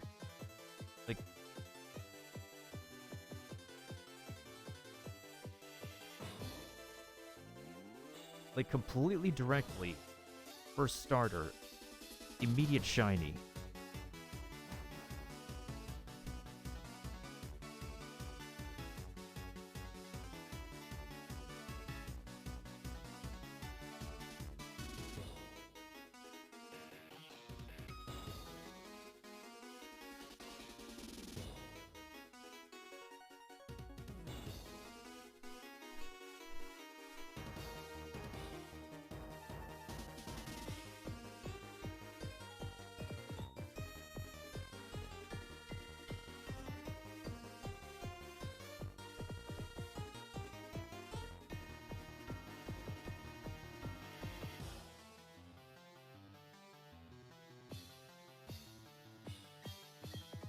Hi, Endo is online.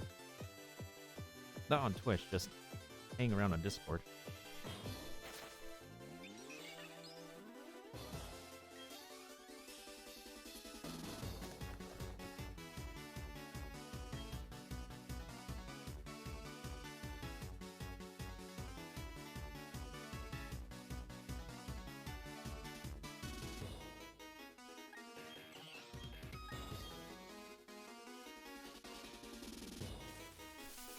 This is going to be number 124, I believe? We're counting, though. We're taking counts. Yep, this is 124.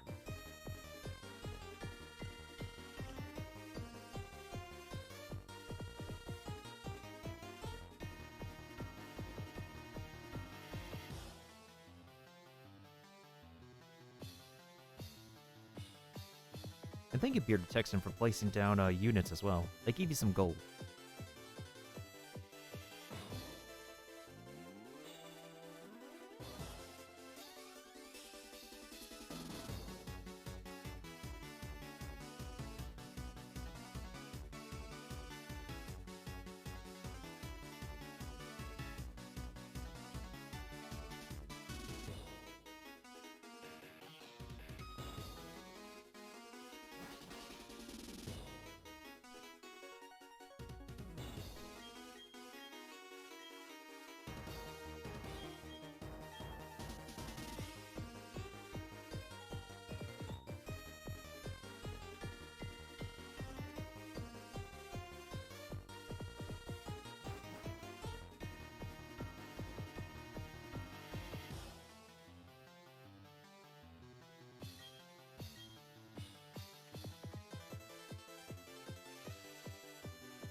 I was explaining to somebody like shinies on Discord because they did not realize that we did just get increased to 120. Yeah, we did get increased to 125.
Did we just do 120? Yeah, we just did 126.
Okay, so this one's 127? Yeah, I believe this is 127. If it's going to be... Oh, yep.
When I dedicate myself to shiny hunting, I guess I'm dedicating myself to shiny hunting.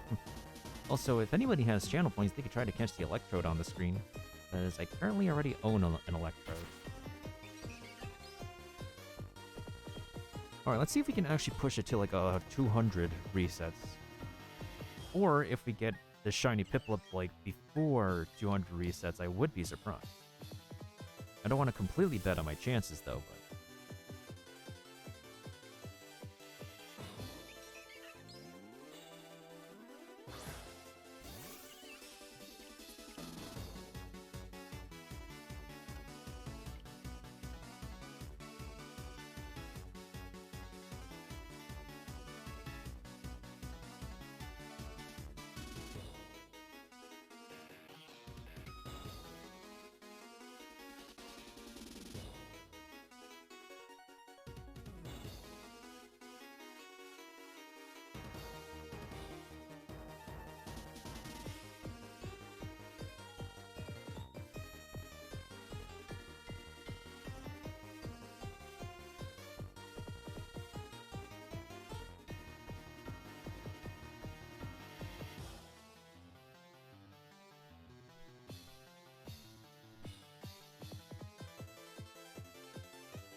Sorry if I'm not doing much, y'all. Just...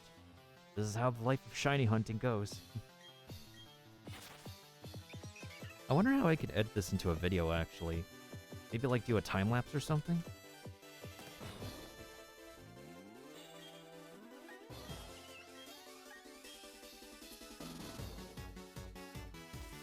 Alright, so this is number... 129?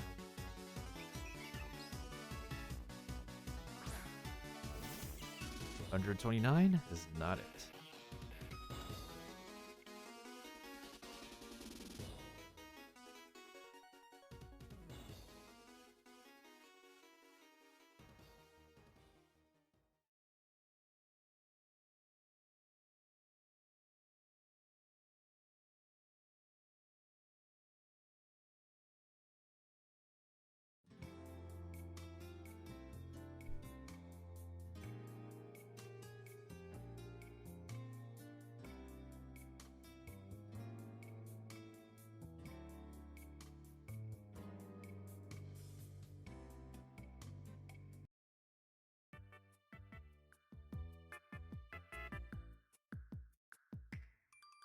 Hey, why not? Let's play the DSI theme shop. The shop theme.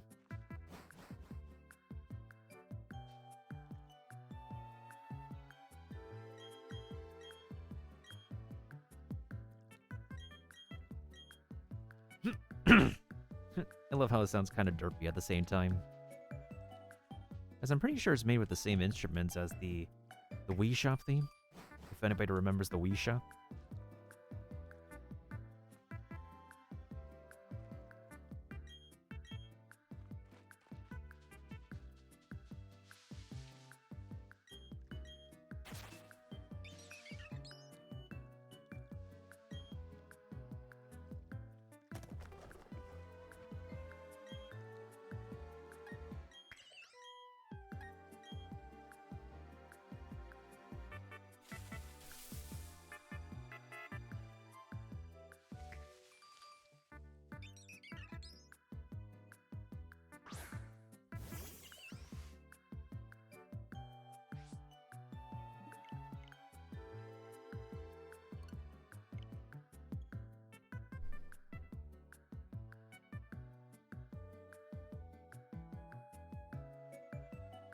Actually, how long did it take Miss Envy to get her shine? Hold on.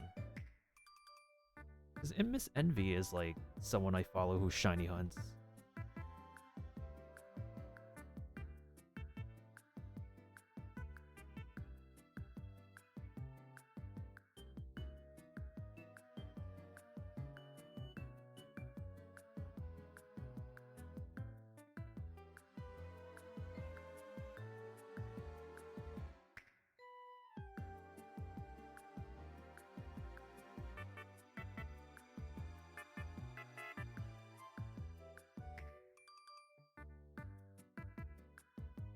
Oh no, she didn't shiny hunt. Oh.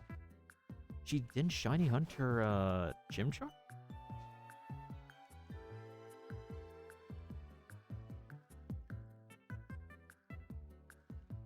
Oh, she's doing a regular playthrough, I see. Cool. Okay, okay, that's fine.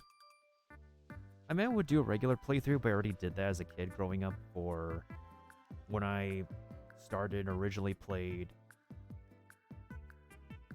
Pokemon Diamond, Pearl, and Platinum in the past.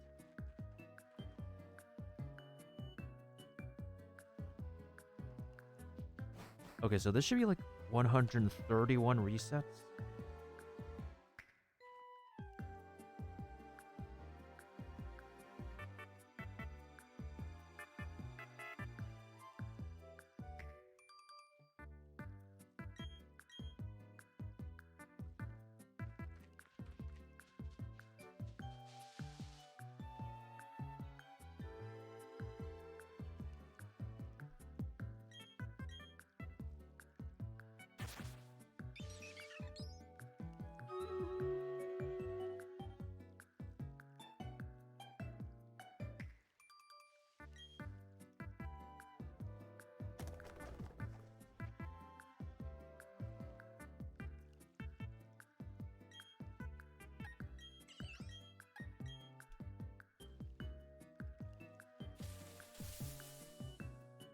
Alright, so after this one, we'll do some Stream Raiders.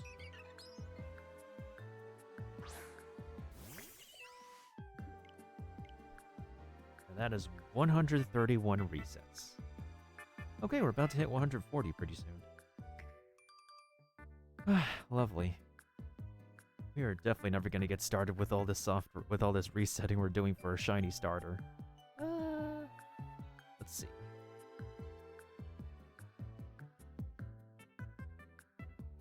We got 4 ranged over here. Sure, why not?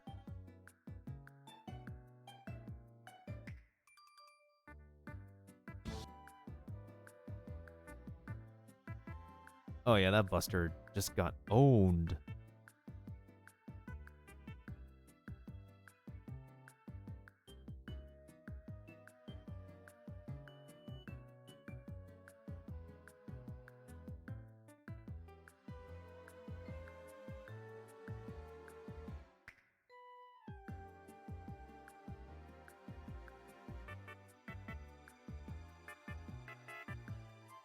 Oh shoot, my Barbarian just got owned. Uh-oh.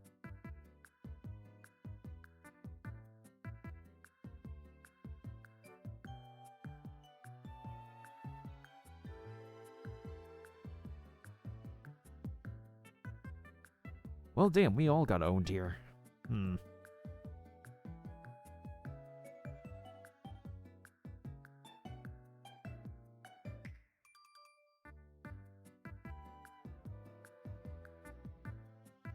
We'll keep going, though. What can I do? I could do Musketeer, Vampire.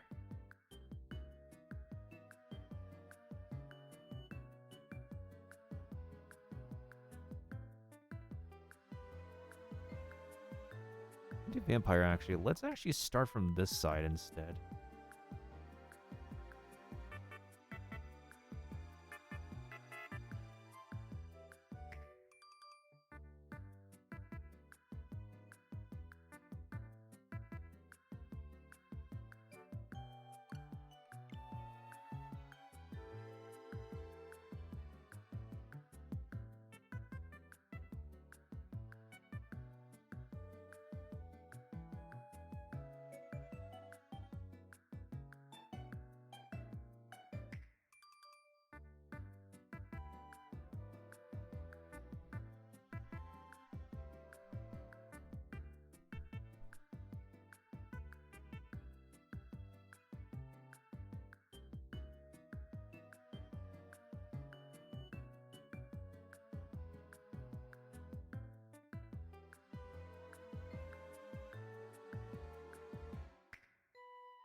Well, at least I have a little bit of patience for this.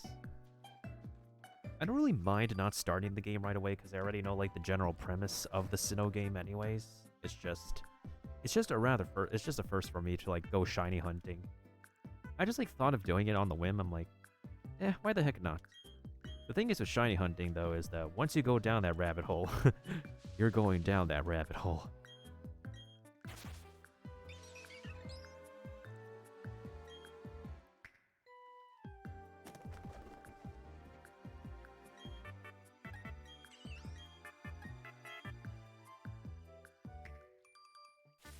But hey, at least I'm adding some hours into the game. Well, technically not like speaking, but like my own hours are put into the game.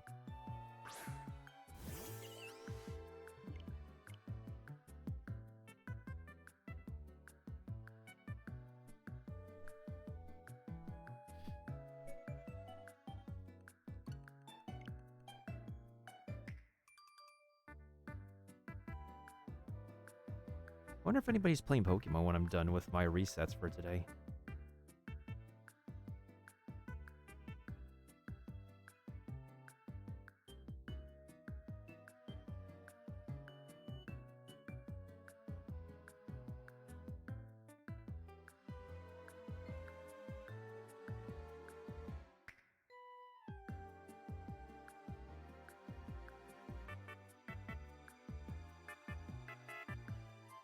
Wait, Freyline is online. I have not rated her in forever.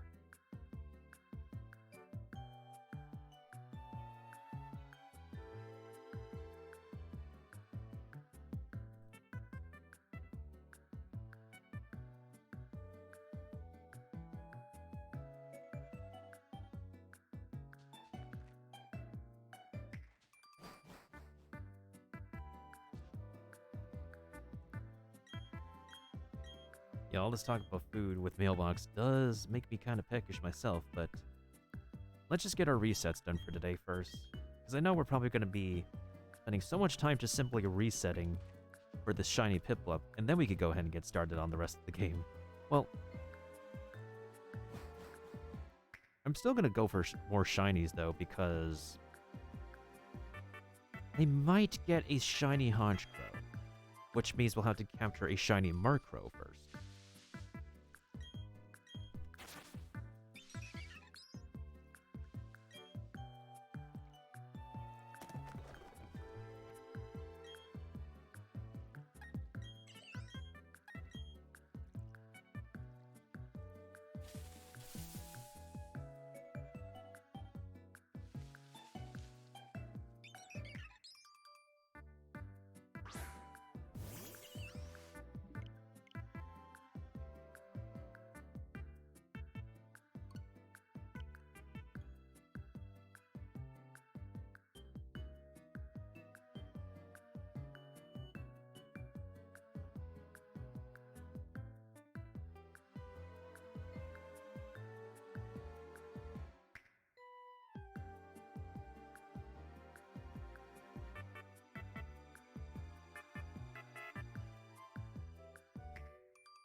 Never thought I would actually need the calm nature, but because of Dialga, I might.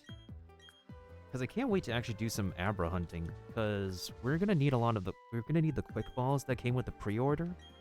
That way we can actually use them on the Abras. I need a synchronized Abra with calm nature. So that way we can use like a calm Kadabra on Dialga. On shiny Dialga, no less. That would actually really be poggers. Another thing with Pokemon is that the moment a Pokemon is like one of the heavy types of elements, like rock type, steel type, ice type, there's no guarantee that it will be a fast Pokemon. Those elements generally are never fast. If it's like a slow, tanky Pokemon in general, it's just never going to be fast. And speed is the name of the game sometimes when it comes to the competitive. So if you have a slow Pokemon, but if it's tanky in general, we might as well build it to be a literal tank. Like, make it sustain a lot of damage. It will especially be tanky if it knows the ability Sturdy. And what Sturdy does is have your Pokemon be able to sustain damage, like an OKO, and still be left with 1 HP. Now, if I remember correctly, I remember there's a Pokemon move that is strong, that does get stronger the lower a Pokemon's HP is. I don't remember what that move is called, but there is a move that revolves around the amount of HP you have. There is I think it's like Water Spout or something that will actually deal greater power the more HP you have. Yeah, Water Spout requires more HP, but there is a move that will get more powerful the less HP you have. So I would say like a Sturdy Pokemon with that specific move at 1 HP will probably maximize the damage for it. Even if that move doesn't have the stab bonus, because I think that's a normal type move.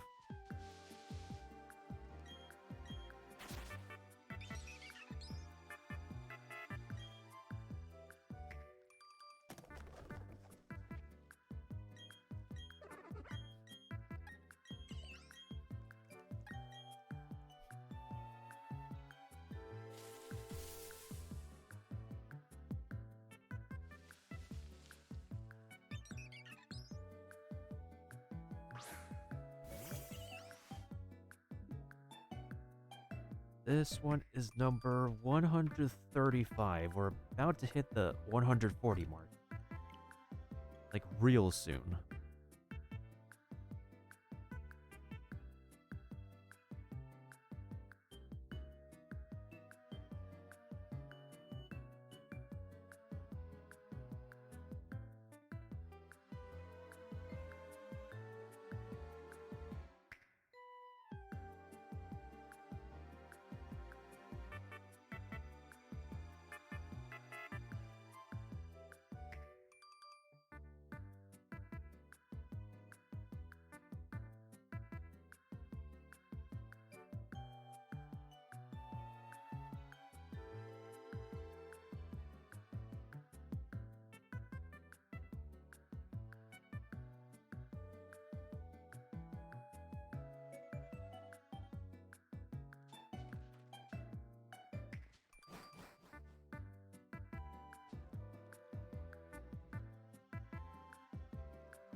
Thankfully, I could turn off this game's music to be able to play whatever tracks we have.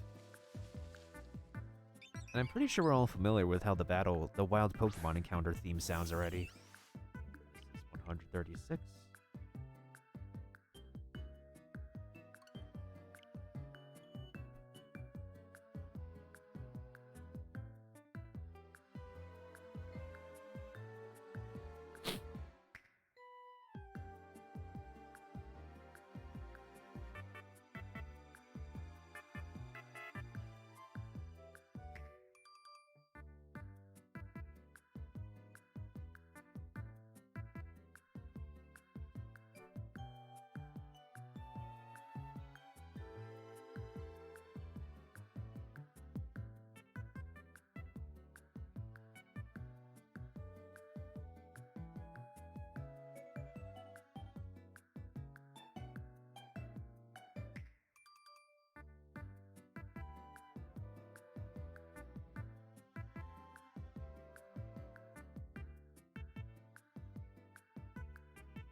feel like I should just put the game on the side and like blast some YouTube in the meantime.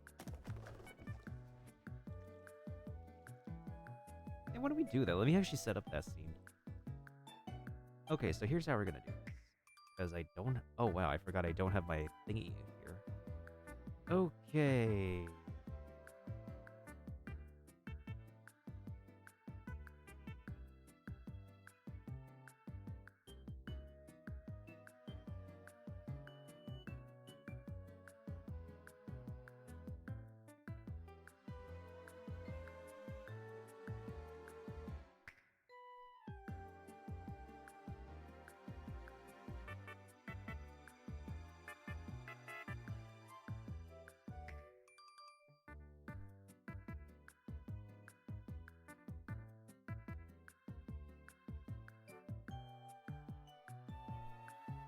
Okay, so we can have the counter over there.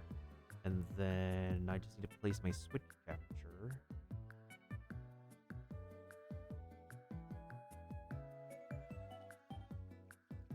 Around here.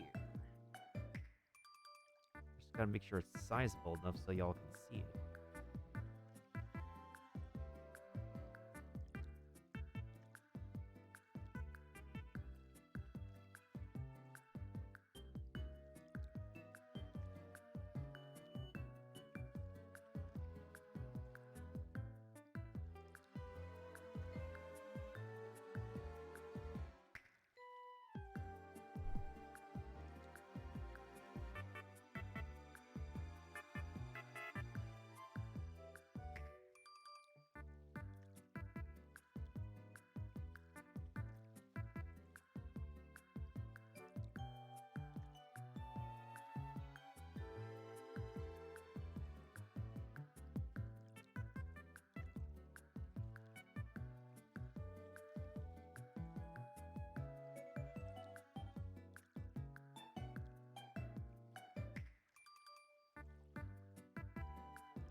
Yeah, that looks okay.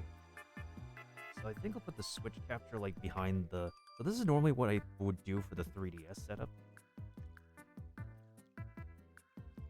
Okay, yeah, I think that would work.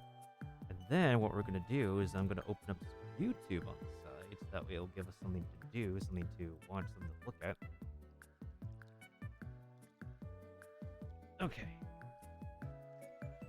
Actually, I should be catching up on some Guga. I have not been watching Guga Foods in a hot minute.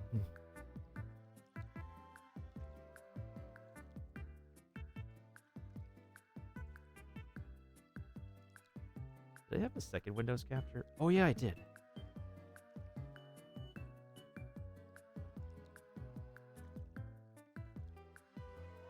Wait, where's the latest Windows capture? Oh, I know. I think I know how I did this. Okay.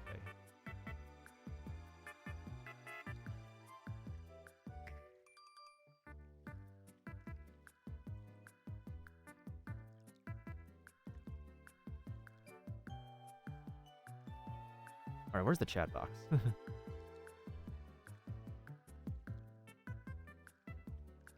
Oh, it's just not visible. Okay.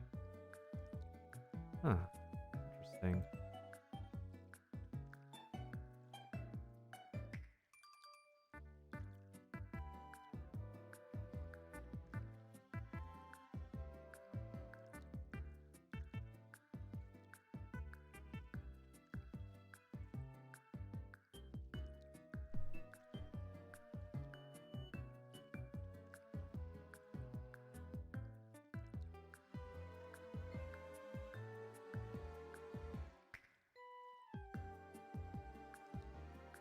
Okay, actually that looks pretty good. I would say that looks pretty decent.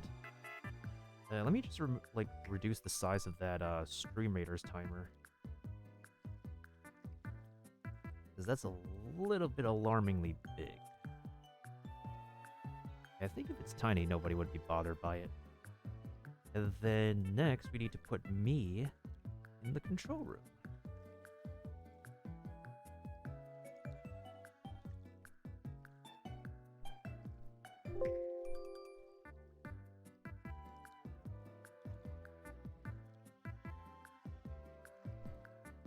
Not gonna lie, this is kind of fun to do.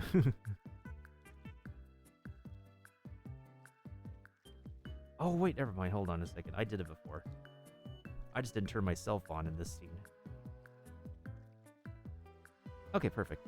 That's how we do it. Now, is the switch have to turn on in this scene? Yeah, it is. Okay, perfect.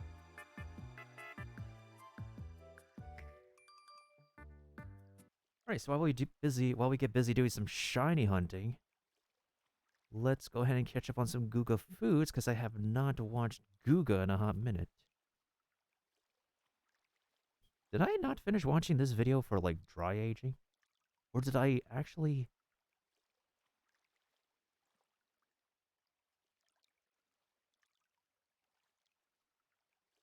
Thank you HelloFresh for sponsoring this video. I know what you're thinking. Why would you put honey on a steak and dry age it? I know it sounds crazy, but let me explain. If you Google what does honey do to meat, look what comes up. Honey works like pineapple juice that can also tenderize meat. Oh, yeah, I think I already watched this one, yeah.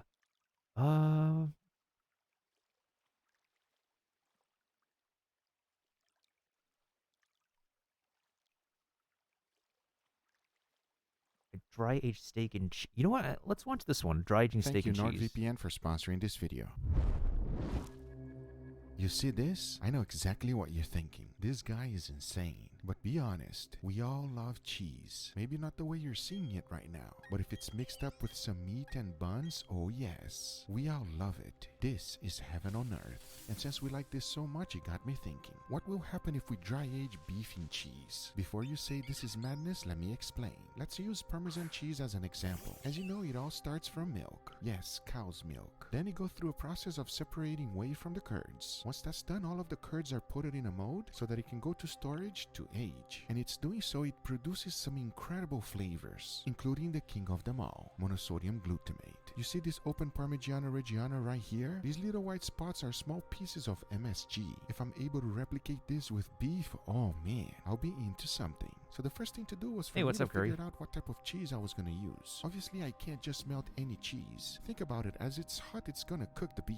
So that's just not going to work. So I went straight to Google and searched up spreadable cheese. And look what came up. Cheese Whiz. Now this will actually work. If you are unfamiliar with this, let me show you. It is spreadable, and it will make it nice and easy to spread all over the beef. Talking about beef, this is the real star of the show. It is a 4-bone rib roast, and this one is a beauty. And in order to find out if this is really gonna do something to the beef, we must have a control. So for that, I decided to go ahead and split this one in half. By doing this with the same cut of beef, you will remove any variable. The meat is exactly the same. The only difference is gonna be the process. The first one we gotta take care of is the real dry aged one. And for that, I'm using these special bags that are called Umai Dry. You see, all you have to do to dry age at home is stick a piece of beef in there, vacuum seal it, and let it rest in your refrigerator for the time you desire. But now for the real reason we are here. I first started by spreading the cheese whiz all over the wax paper. This will allow me to have a nice coating on the bottom, because if you skip this part, things will get real messy.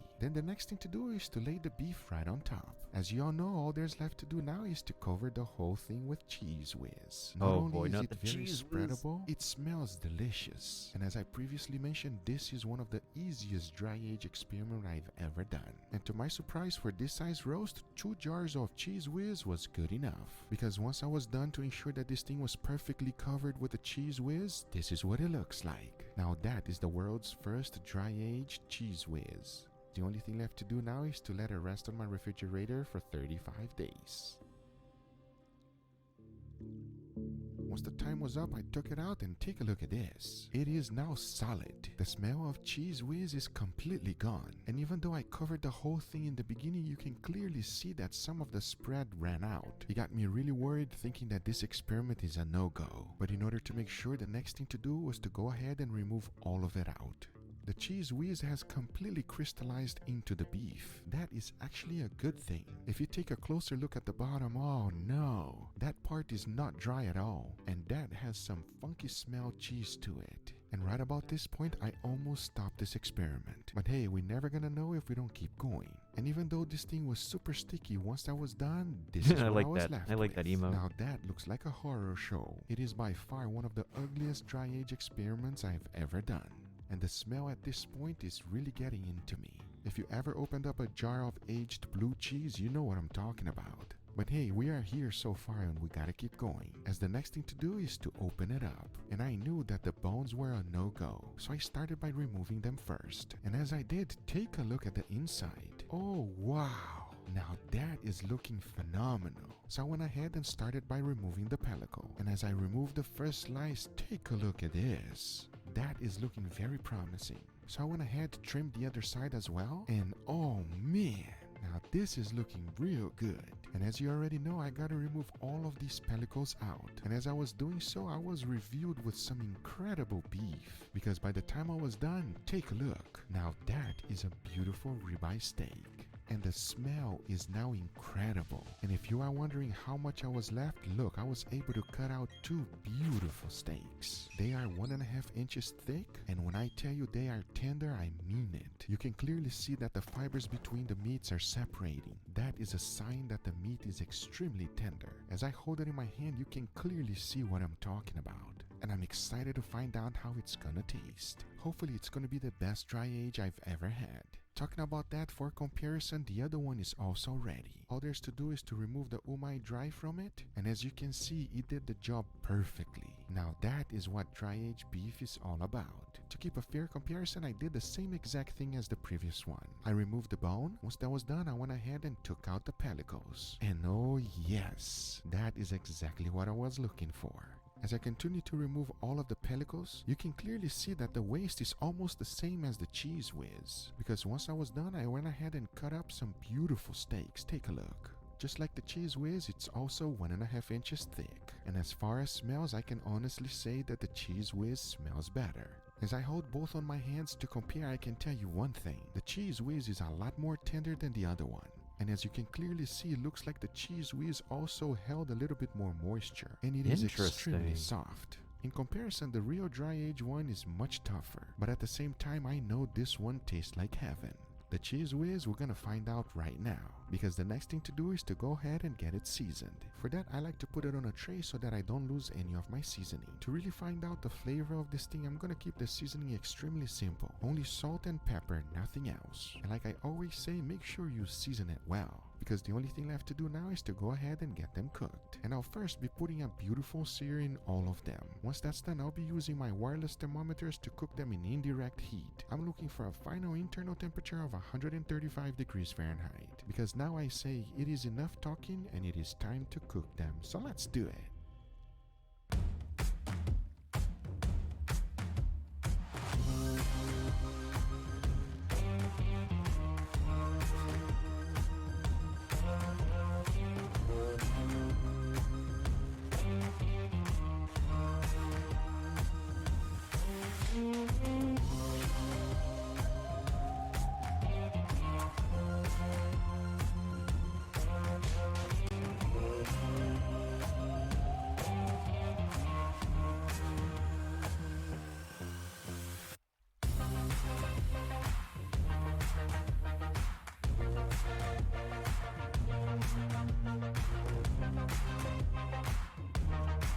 Yo, Guga's steaks are on something.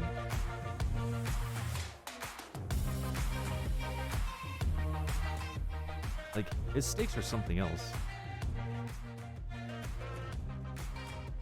Oh, that color.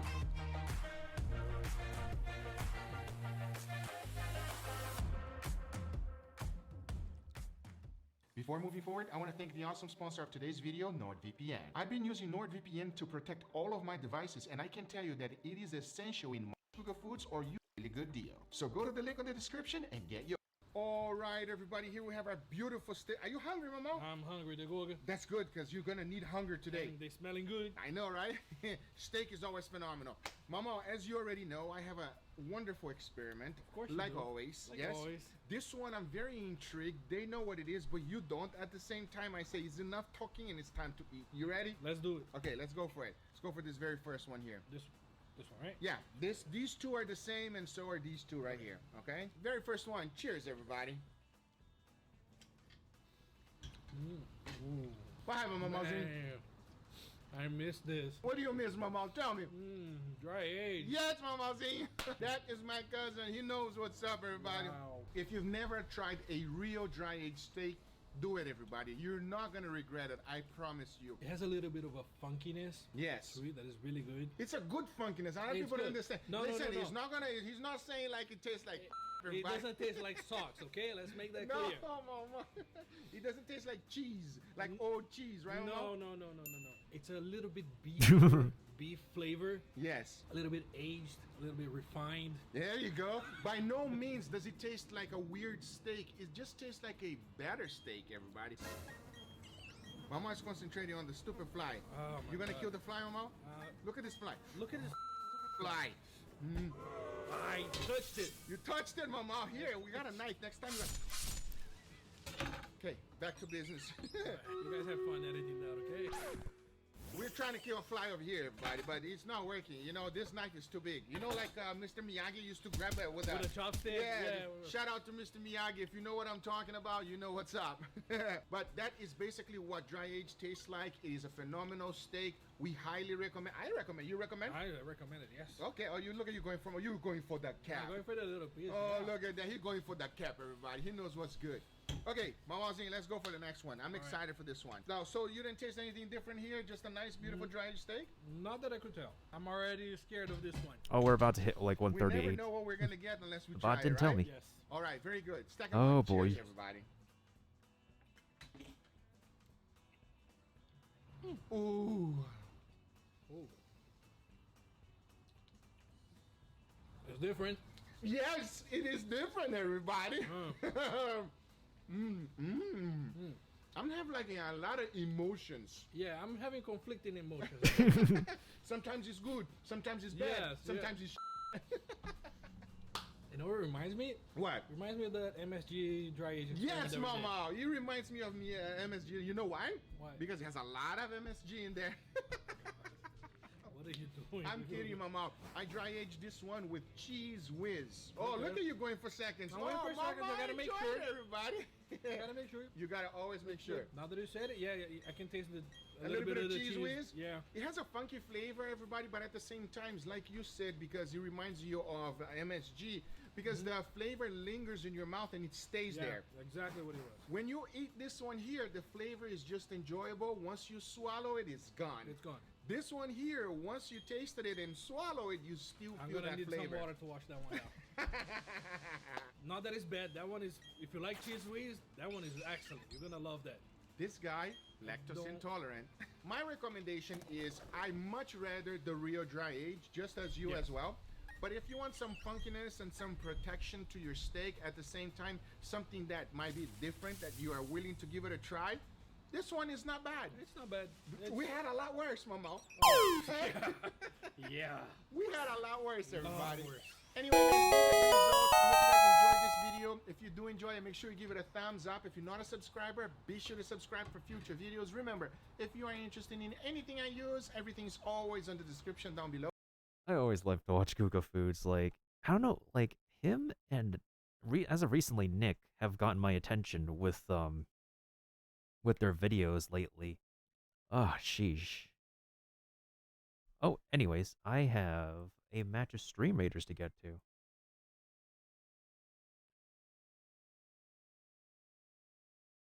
Oh yeah, I have watched Mythical Little Kitchen episodes with Josh. That dude is on. That dude has got like on another level as well. Let's see.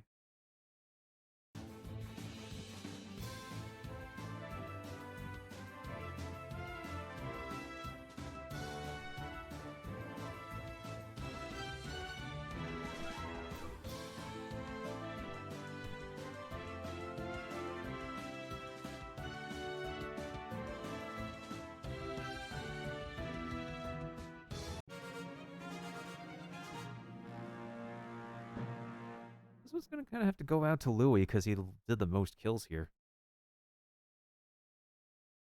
But hey, we got some tokens. Ooh, it's a Berserker skin. It's not an epic skin, but I'll take it.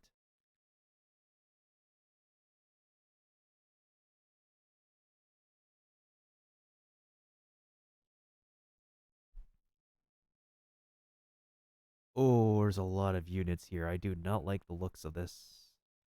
But to represent the beast folks, I guess I'll go over here. Alright, so nobody on this side. I want us to focus on this side over here.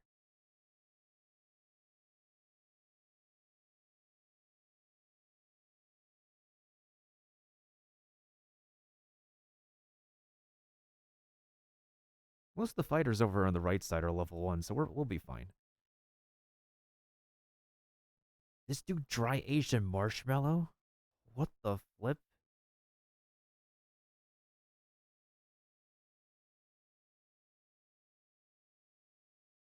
Lucky cheesy cast iron. Oh my goodness sakes. This dude is on... What's another, like, food channel I have not watched in a hot minute?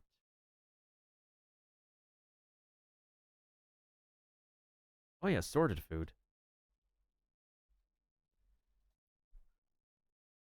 Usually they've been doing like a lot of competitions on their channels lately. Rather than actual genuine recipe. Yeah, they've been doing like a lot. A lot of food competitions.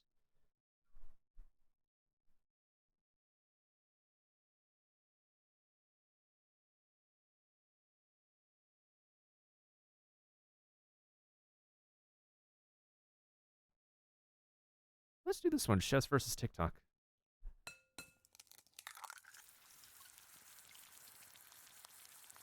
Hello and welcome to Sorted Food, and today it is chefs versus the internet. So here's how it works. We challenge Ben here and the incredible team of chefs here at Sorted to come up with their ultimate version of a dish or recipe element. Likewise, our normal reaches out for all of the expertise and experience from the internet through social media and then creates their own version.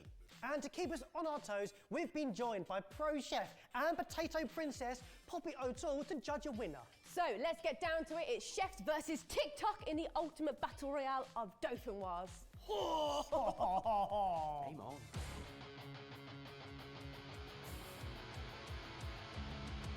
Three, 2, 1, Doof!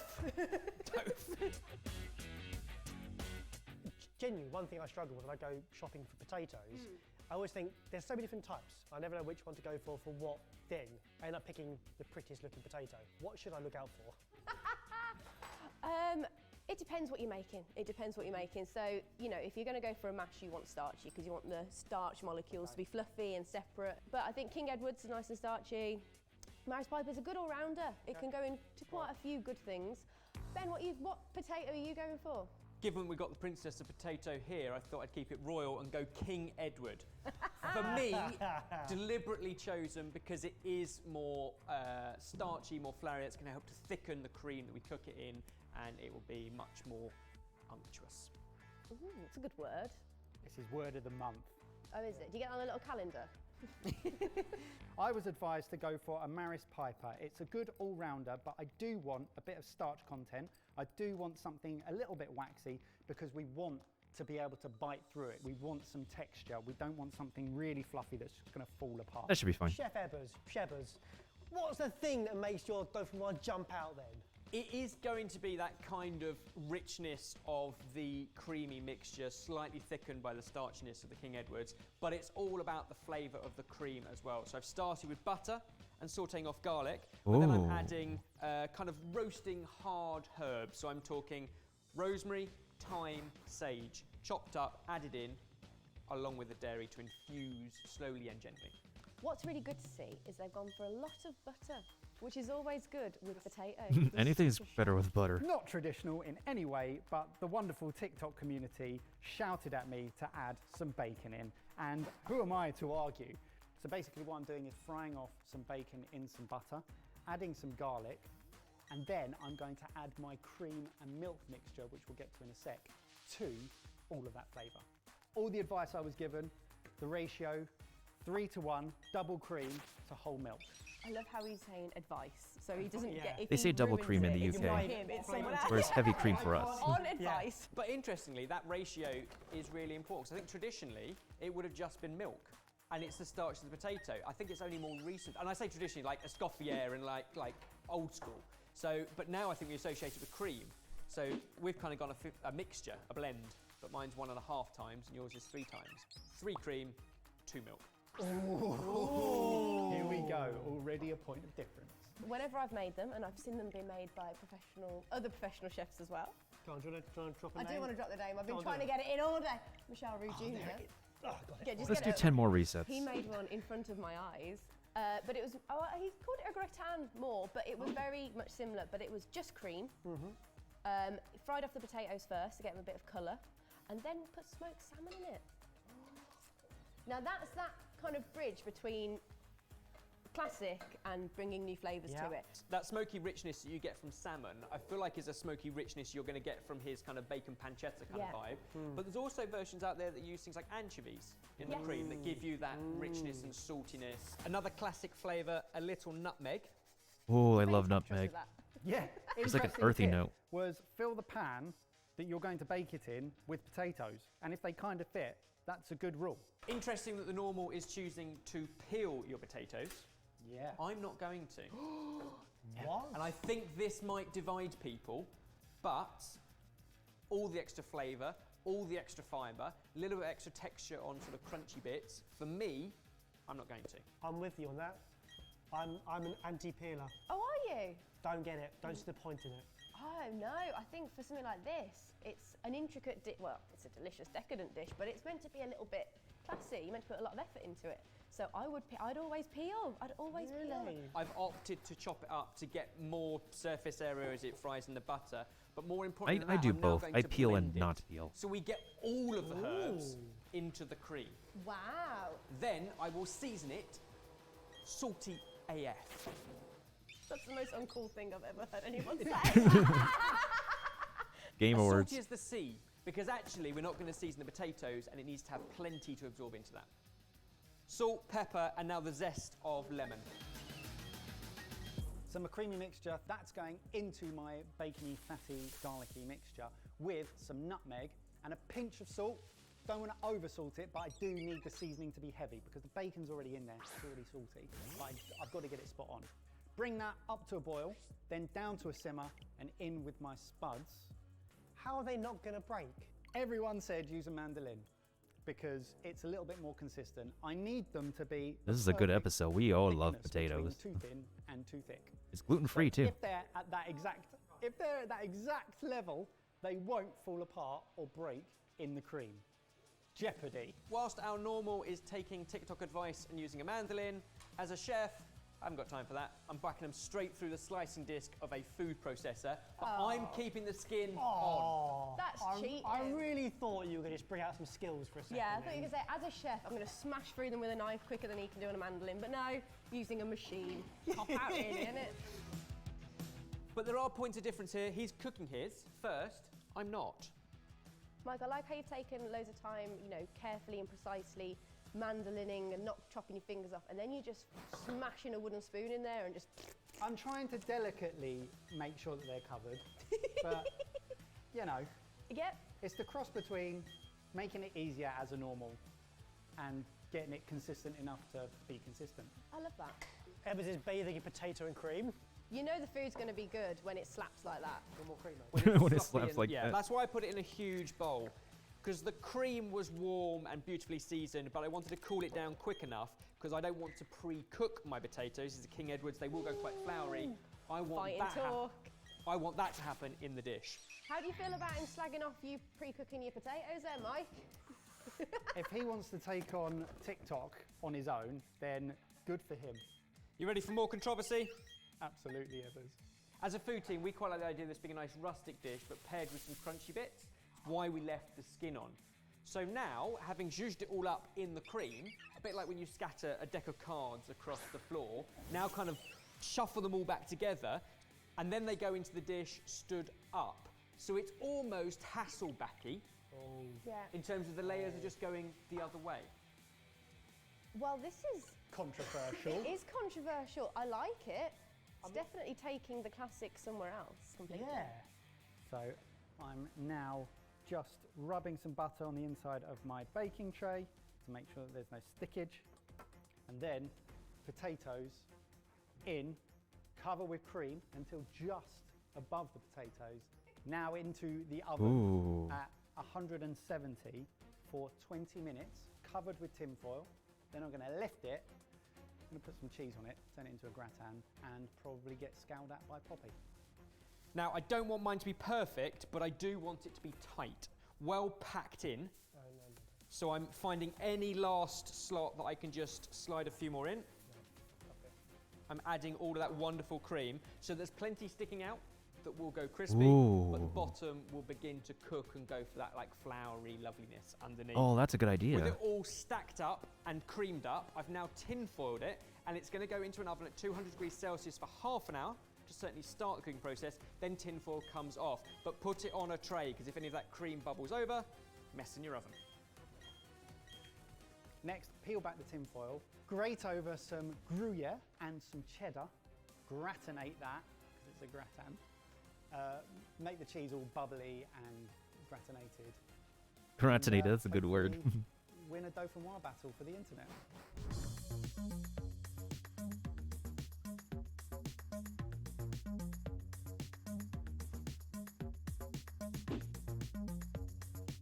So that's the chef. So basically it's the same dish, but one's a chef level, one's like a normal level. And they've been advised by TikTok commentators. Okay, so Poppy, under cloche A, we have the chef's version. Under B, we have the TikTok version. Ooh. That looks cool. That looks very, very delicious. This is our effort from the three sorted chefs. I don't think this is representing chefs all over the world. So this is the TikTok version. Whoa. God. That's very homey. Two very different Dauphinoise. Very different. Oh, that's a large portion. Look at those potatoes. Oh, that's cut well. Okay, Chef Ben's first, and the team of chefs.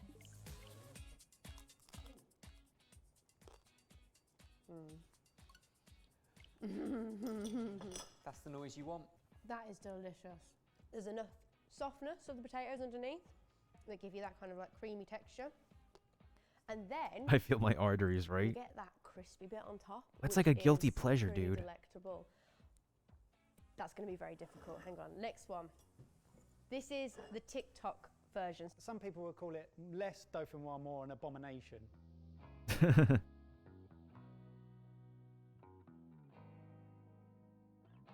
I'm not sure if that's good or bad. I can't quite work out. It's really good. It is very different.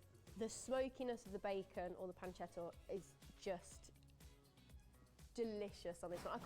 I don't have any more words to describe delicious apart from delicious, and it really comes through, and it's very, very salty, and you've got the cheese and the cream and all that texture. But then this one, you've got that kind of infused cream flavour, all those herbs, which is another element. That's, like I said, that's very dirty. This is very delicious. Oh! I'm really sorry, Poppy, we're going to have to push you for a winner. Does your win go to Ben and the Sorted Chefs? Or does it go to Mike and the TikTok community? Oh, no, this is so hard. Okay, so it's gonna have to be TikTok. Ooh. It's TikTok. It's TikTok. Look at it. I'm sorry. Congratulations. The cheese and bacon is taking it for you. It's always the cheese and bacon. That's all you ever need to do to win. Bacon and butter. Make everything better. So, over to you guys. Did the right dish win today? The internet takes it now, but what would you say? Comment down below. If I'm honest, I thought I liked Poppy, and I was going to tell you to go and check her out on her channels in the links downstairs. You should definitely do that. Massive thank you to everyone on TikTok who helped craft this recipe. We did it! We took the win! We beat the chefs! I want to taste them now. Yeah, let's get in there. Spoon, classic. Oh, that was genuinely really difficult. I'm such a traitor. I'm such a traitor. We have an app. It's called Meal Packs and helps you plan and then cook a week's worth of meals using one set of ingredients, saving you money, cutting down on food waste, and answering the age-old question, what should we have for dinner? It's free to try for a whole month. The link is in the description box below. Ooh, that's pretty cool. Sorry, I'm so sorry. I don't hate you, I promise. It's another like channel I've been like watching lately. Oh yeah, Bon Appetit.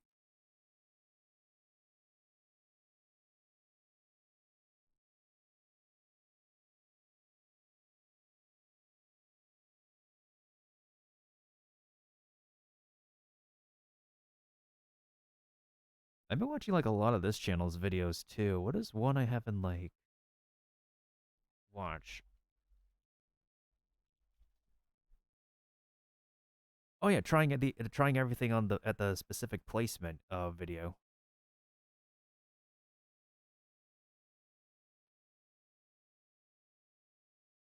Oh, I don't do shooters, Bearded Texan. I don't really do shooters. Yo, Alex Delaney here. We're in Soho on the corner of Spring and Crosby at one of my favorite rooms in New York, Balthazar, one of New York's most iconic restaurants, classic French brasserie. Balthazar's open all day, but this morning we're here for my favorite meal at Balthazar, breakfast. I'm here to eat everything on the menu. I'm talking eggs, I'm talking tartines, I'm talking maybe some breakfast oysters, but I'm not doing this alone. I brought a friend. You know who Oh yeah, I she like is. First We My Feast friend, too. YouTube sensation, Claire Sappins. Hey, who knows Claire? Chef is like Claire's legit the pastry master. Balthazar. Oh my god, this is my dream. You have your bowl of cafe au lait? Yeah. My bowl. My bat. Before we get going, Cheers. There are a few things I would get up that early in the morning for, but breakfast at Balthazar is truly one of them. yes, this is an institution. Like when you think of New York restaurants, Totally. Balthazar. Iconic. Everything from the decor to the service to like all the super classic French menu items. You get to drink coffee out of a bowl. It's my That's a favorite huge amount of thing in the world. coffee. I love it so much. Thanks for having me. I take it you've seen I this think before, Mailbox would maybe love that. once. Yeah, sometimes. You know how it works. Yeah, I came hungry. We order one of everything on the menu. We take one perfect bite of each thing. Okay. We get to decide how we order. And then at the end, we figure out what the best things on the menu are. Okay. No, Yeah, sure thing. really only one bite. For everyone else that's been on the show, yes, one bite, except for Brad, who like broke the rules a million times. I feel like we should just do one bite. Where should we start? There's like a lot of egg stuff going on. We got a full English breakfast. Yeah. We got some oysters. Maybe we start a little lighter. Oh, good. Okay, so do you want to start up Oh, top? good. Do oatmeal, maybe granola, Yeah. and grapefruit? Maybe the grapefruit. Yeah. Okay. I love grapefruit. Ooh. Let's start with steel cut oats. Okay. I tend to prefer raisins in savory, Okay. but I'm into the banana, so I I'm do going to like- go for banana. It's New York. I'm Prices gonna are put one expensive. raisin on. Raisin I'm the going to put one fir- raisin on. Yeah. Oh, it's warm. The raisins are warm. I'm glad I got the raisin. Yeah. Delightful. I would eat that whole bowl, Would eat the whole bowl, but but we can't. we can't. I love a granola plate. What's not to like? Strawberry, cantaloupe, grapes. Oh no, that's pineapple, not They're- cantaloupe. And looks like I'm gonna go with dried cherries in the granola. All right, so compose your bite. One dried cherry, a little granola, a piece of fruit, and some yogurt. You probably don't need me to explain every single bit. Balanced granola. Delicious. Nice. I think a fruit thing is hard in winter, I but mean- they did a good job. We're not in berry season right No, but you know what season we are in? Grapefruit. It is the most luxurious thing in the world to me to have already segmented grapefruit. That's now. luxury. Not to have to like savagely just like. Yeah. That's perfect. We got 3 menu items down. All right. We're moving. What was the final count? Over 40. What? Over 40. Over 40? We were talking about breakfast, well, I guess more brunch drinks, but I always have to, like, I never want alcohol in the morning. It's like I have to drink the bowl of coffee instead of in a I don't bowl. want a reasonable amount of No, alcohol. I no. want a ridiculous amount of coffee. Of coffee, yes. I think next we have egg dishes. Great. Eggs are my preferred food In the morning? In the morning, yes. I am right there with you. Ooh, same here. I've never been Ooh. so overwhelmed and excited. Look at all those in my eggs. life. Yeah. I am also excited that I think I get to use my knowledge of like classic French egg dishes. So I'm not going to tell you what any of this is. Okay. Is this not a vol au vent? Do you know what vol au vent means? I actually don't. But it's like a cup made of puff pastry that's filled. That looks exactly like what That's that what is. it is. Is that what it's called? They just call it scrambled eggs and puff pastry. Okay, fine. Hold on. Where should we start? If we're going simplest, I feel like that's where we start. Fun cocotte? On coco. Well, that's pretty simple. This is so good. Next time I'm here, I'm ordering that. Get I'm it sad out. that we're not going to eat more of it. I know. Let's do scrambled eggs and puff pastry, Yep. aka vol au vent. Mushrooms, asparagus, herbs up top. That's mad fancy, dude. Ooh. I'd try making that one time. Everything is just like so precise. So precise. Exactly what I want to eat all the time.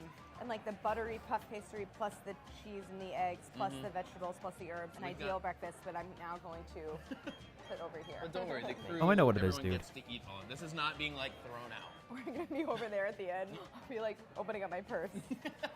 I know we were maybe like talking a little bit about alcoholic beverages at breakfast, but Oh. maybe for the sake of the show, Right.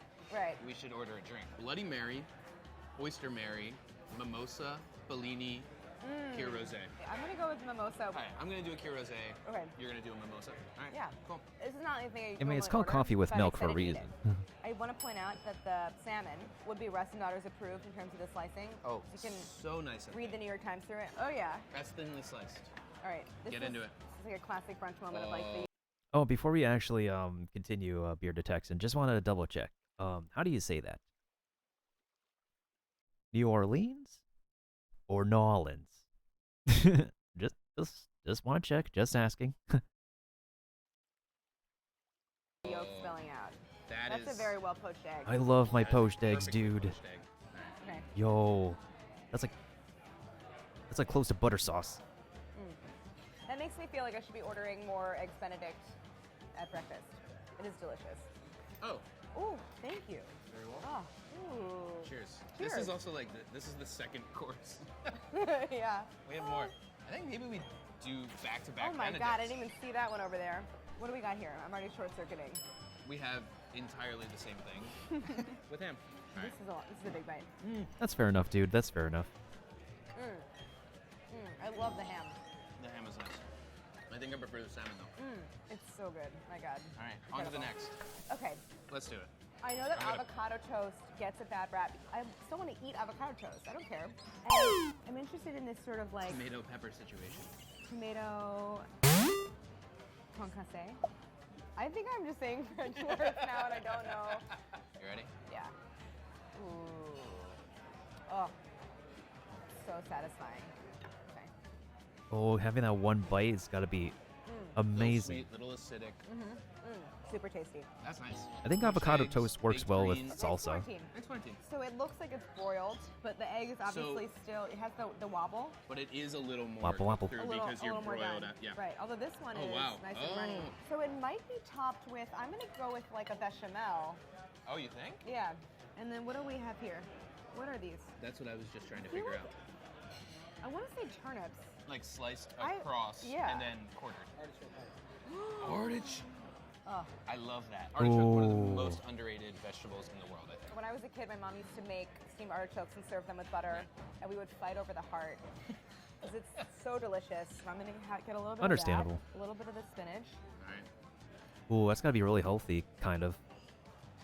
Eggs and I like some greens veggies. for breakfast, I will say that. Me too. That's the part that's like makes you feel really good, plus it's delicious, and Yes. then you get to eat bechamel with it too. And then you're like, who doesn't love a quiche? Oh, I'm making quiche This for one I'm gonna eat Thanksgiving with this some week. salad. Coming week. That is lovely. Also makes me feel like I don't eat enough quiche. So I'll be eating more quiche. Very good. We're gonna do the omelets together. We're on to the omelets. Yeah. I love an omelet. I'm going center cut again. It's a cheesy center. Without the richness from the yolk, it's hard to get them to not have kind of like a bounciness. Oh, Fluffy infinite. Thank you. Let's slide that one down toward you. All right, do a cross section. Okay. Look at that omelet. That's a classic French omelet. You're not messing around. It's very good. I mean, I prefer this guy. Yeah, That guy. yeah. Yeah, I think prefer that every over omelet's gonna diner have a bad omelet. rap, and I think mostly it's dessert, but this is like Yes. an extremely delicious No, that's version. great. Because there's Okay, French so omelet and this, diner just omelets. eggs whatever way you want it, with some potatoes and some toast. This is like American style breakfast. This is American style. Yeah. That's a bite. Even at breakfast, Yeah. one thing that's great about Balthazar is like the din of the room. Yes. It's like not, I mean, we're sitting right next to each other. I don't have to shout. I can hear you. Oh, no. But there is like a nice, lively Perfect. atmosphere. I am obsessed with restaurant lighting, and this is perfect. Like, it's bright, it's not too bright. And then you have these Mondrian-esque lighting on the pillars. It's very romantic, it's very pristine, it's awesome. Yeah. Who's gonna break the egg? You are. Okay, I kind of want to try it. Okay, ready? Oh my god. And then it's like the... you lift off, Lift you off, excavate. and then scoop. I'm facing it this way so you can't see. Yeah, don't Don't look. look. Don't look. All right. Oh, I can't ever eat that. Thank you. That's very, very delicate. Oh yeah. Ooh.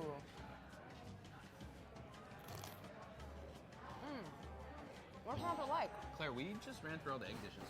That was like 10 things. Of the egg dishes, what was your favorite? Ooh. I was very into the Florentine. I mean, the artichoke hearts. That Oh, really, dude, I like, gotta make a resonated Florentine with me. sometimes. Right there with you. Florentine, but also you just wouldn't expect salmon to be that perfectly sliced at a French restaurant. I was impressed with that. How you feeling? I'm feeling good. Bring on the carbs. Let's get the carbs going. Oh no. Oh no. Did you get a reef? Yeah, I got a refill. It's so much milk, like volume-wise, That's a lot of milk. and I already drank a whole one. Okay, we've got waffles, French toast, crepes. I think we start here I'm though. guessing it's a brioche. Oh, pan perdu. It'd be so annoying. I know.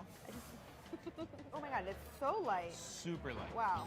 I'm a fan of No French bacon? toast. Delaney, I really have to play the long game here. I don't even think we're halfway through. But let's move on to waffles. I'm really losing it, Delaney. You're not allowed to lose it. You can't lose it. I know. Okay. All right, I'll get a second win. Sour cream hazelnut. Wow. And then we Delicious. have strawberries, blueberries, blackberries. A berry coulis, which just means sauce.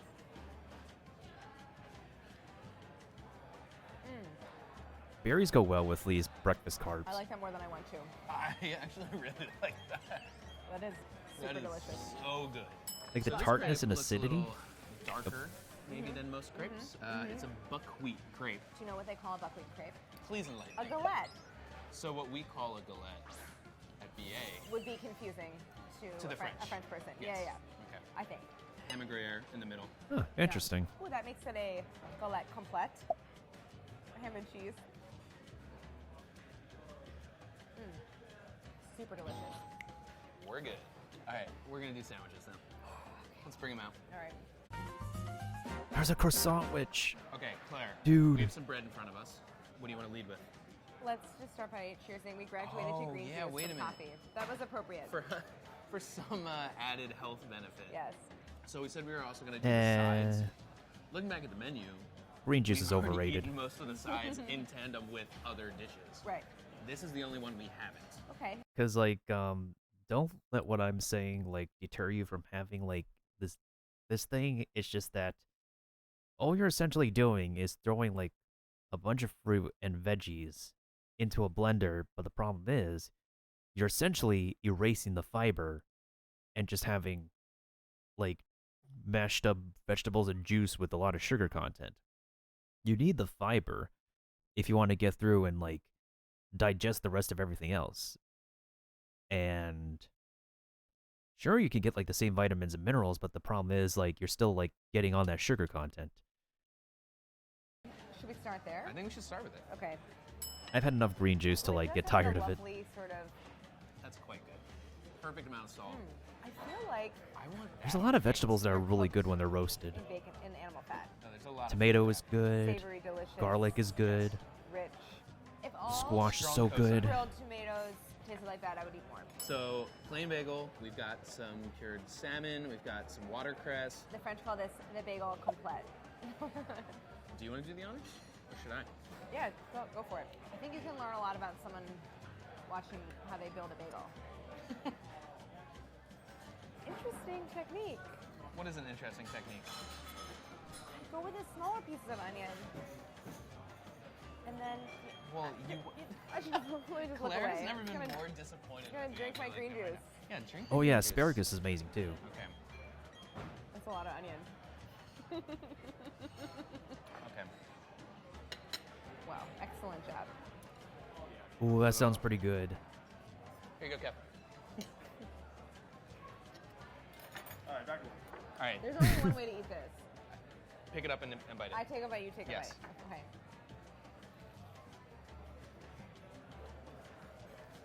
My God. Is there any better food in the whole world? than a bagel with cream cheese and the works.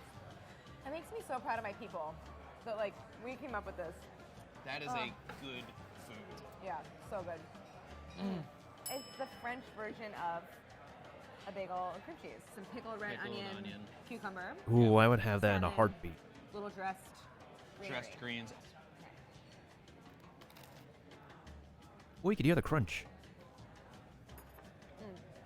I'm also appreciating this green juice. That is really good. Super tasty. Like, that's a competitor for me right now. Okay, next up. First of all, I love a Balthazar croissant. On sight alone, what are the indicators of a good croissant?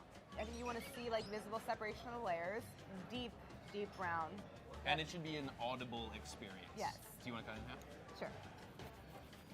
So you want this kind of flakage. That's what we're looking at. Mmm. Yep. Oh, there's a bit of Claire crunch. Oh, bite, me bite. Let me see. And that was a huge bite. Wow, that really is so good. Yeah. All right, Claire. We finished with our sandwiches. When I think of Balthazar, the thing that I come here to eat the most is a selection from the raw bar. So we're gonna do some breakfast oysters. Breakfast oysters. They're on the menu. Never heard of it. Let's get some oysters. Okay. Oysters, interesting. The traditional breakfast oyster course With with the traditional breakfast glass of bubbly. So we have Island Creek here, Fanny Bay, and then Widow's Hole. And these are beautiful oysters, like no cloudiness, no sign of shell. Where do we start? Let's just shoot them. All right, so, okay. Incredibly clean, briny flavor. Yes. Super cold, like no murkiness. I'm like not mad about having that oyster for breakfast. No. You want to go lemon on this? I think so.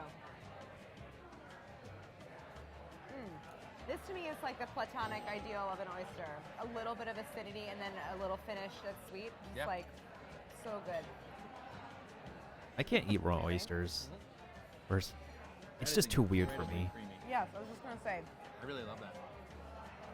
That's not your speed. It's maybe not my favorite oyster. I'm gonna go with these guys Fanny Bay. being the winners. The old FB. Yeah. Would Okay. eat oysters at breakfast again. Right? But not right now. We have a lot more to eat. We have more to eat. Yeah. Feeling hungry? Are you? No. Oh, good, because we're at a French restaurant eating a full English breakfast. Oh yeah, that is the excited British to eat it. I breakfast. have like the herby mushrooms, breakfast beans, 2 types of meat, bacon, sausage. Those tomatoes are back. And then underneath, fried bread. And up top, we kind of checked off a lot of the different ways to cook an egg boxes. Yes. We have not had sunny side Sunny up, side.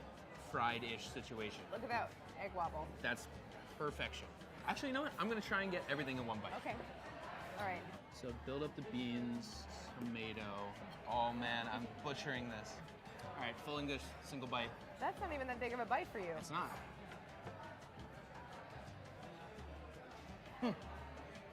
It's like kind of messed up how good that is. Really? There's not a lot of like wildly umami forward breakfast, right? The sausage is very well seasoned, lots of herbs going on in there. Yeah, I'm excited about The the tomato, a little bit of acid, the bread, fat. That makes me really happy. I just think on this one, it's like, it's all the above. It's like you get like 90% of the breakfast menu on this plate. Exactly. All right, but we have more. But wait, there's more. But wait, there's more. Oh. This is what heaven looks like. I just want for y'all to know that it was offered to have an explainer and a walkthrough of what everything was. Claire swiftly declined. Nope, don't need it. She says, I don't need it. This is my life. Cheers, we're having hot chocolate. Oh, we're having hot chocolate. Although yours is an adult hot chocolate. There might be a little bit of cognac in here. Cognac hot cocoa? kids' version. That's the first I've heard of it. Oh, yeah. Ooh, Oh, but try a sip. fine. On camera peer pressure. I don't like that. That's not for me. All right, where the hell do we All right, start? Down to business. I think we start with the tartine. So this is a Balthazar baguette, toasted.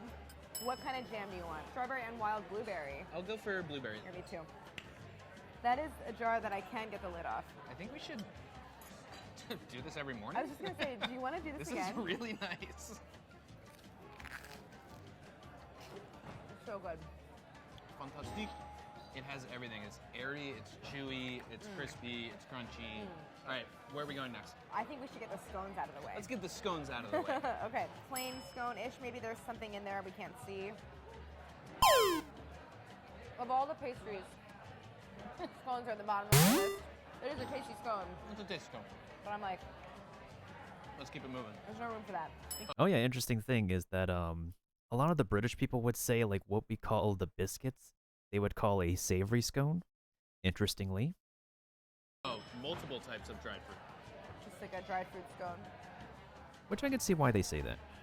Pure, unadulterated scone is kind of boring. I agree. Scone needs something. This one definitely appears to have some kind of whole wheat. Also smells a little brown sugary. I'm getting so full. We should try the brioche tête. This guy, which is the same as this guy. So these are brioche buns. It's called brioche tête because it has a little, tête meaning head, because it has like a little, like a little handle on the top. Yeah. So like cottony, but also like a lot of moisture. I'm really trying to plow through these so I can get to the, I'm saving the best for last. Yeah, that's correct. All right. I say we get our butter back and we do this guy real quick. Do I have to? I guess that's kind of the whole point of the show. Yeah, the whole point is I'm that you getting do. so full. Tasty. Tasty. Make excellent toast. So this to me is like a monkey bread style pastry that's made with like Santo because it's so flaky. Delicious. These look like different doughs. I'm guessing this is more of a brioche and this is obviously like a laminated because it has that For sure. layers, Visible layers. flakiness. Ooh, look at that sticky bun. Do it. That's like a signature. It's sweet, but if you're like craving something sweet, that is a delicious bun. So this is a very light, flaky, that's nice. That's actually fantastic. So buttery. All right. Rolls out. I think we should have a donut interlude. Read my mind.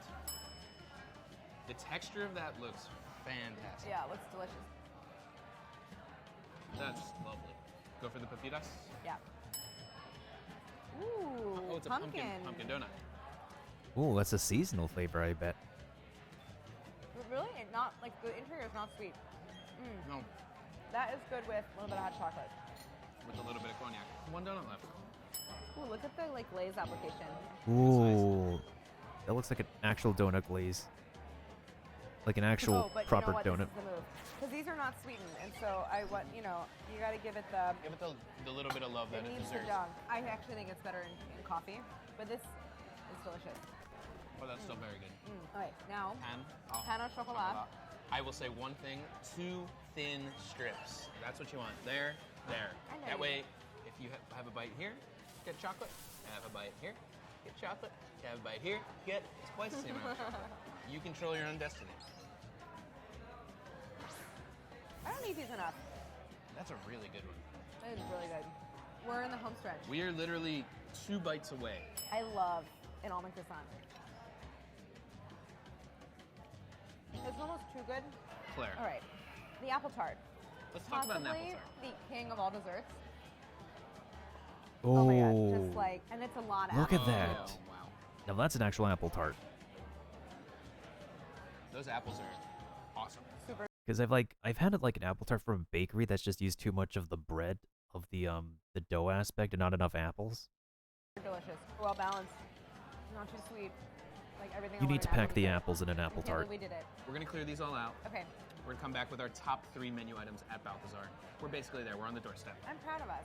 I'm proud too. Great job, Claire. Thank you. We cow out a little bit behind the scenes. Yes. We have our picks. So the first category is the Grail. This is the one. This is the thing that we are still thinking about right now. Hands down, our favorite. What is it? Full English breakfast. The full English. It's everything you could want. It's like so many flavors and textures. You can get the eggs any way you want them. Those tomatoes that we loved by themselves, you get them on the plate. You get the herby mushrooms, you get the beans. Why would you go for anything else? Second category is the next time around. This is the second time you're in. You've had the full English.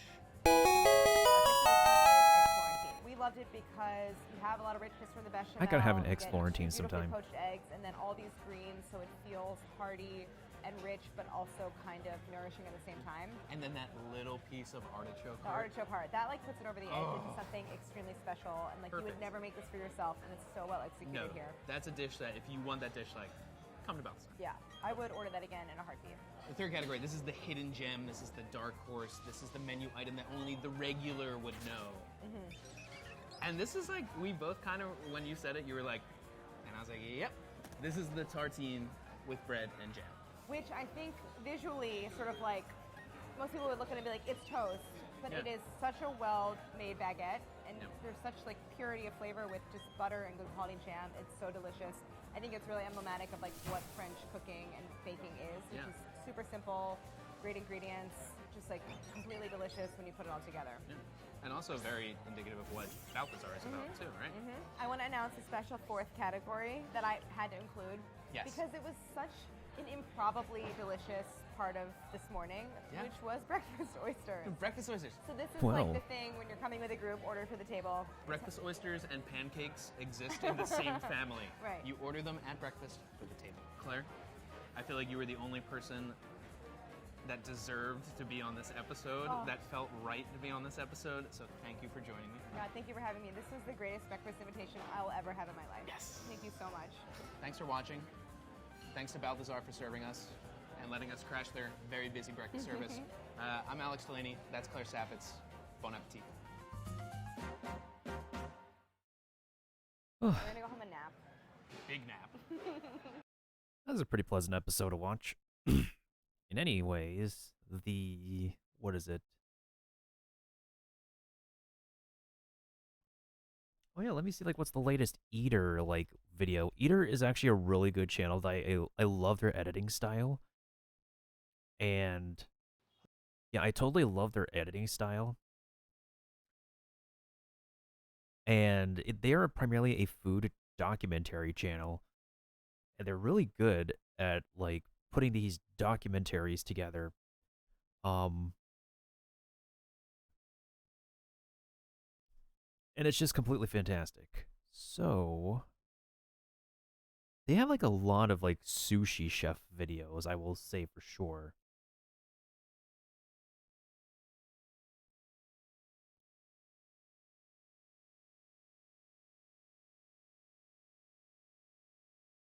What's a really good episode we can like watch?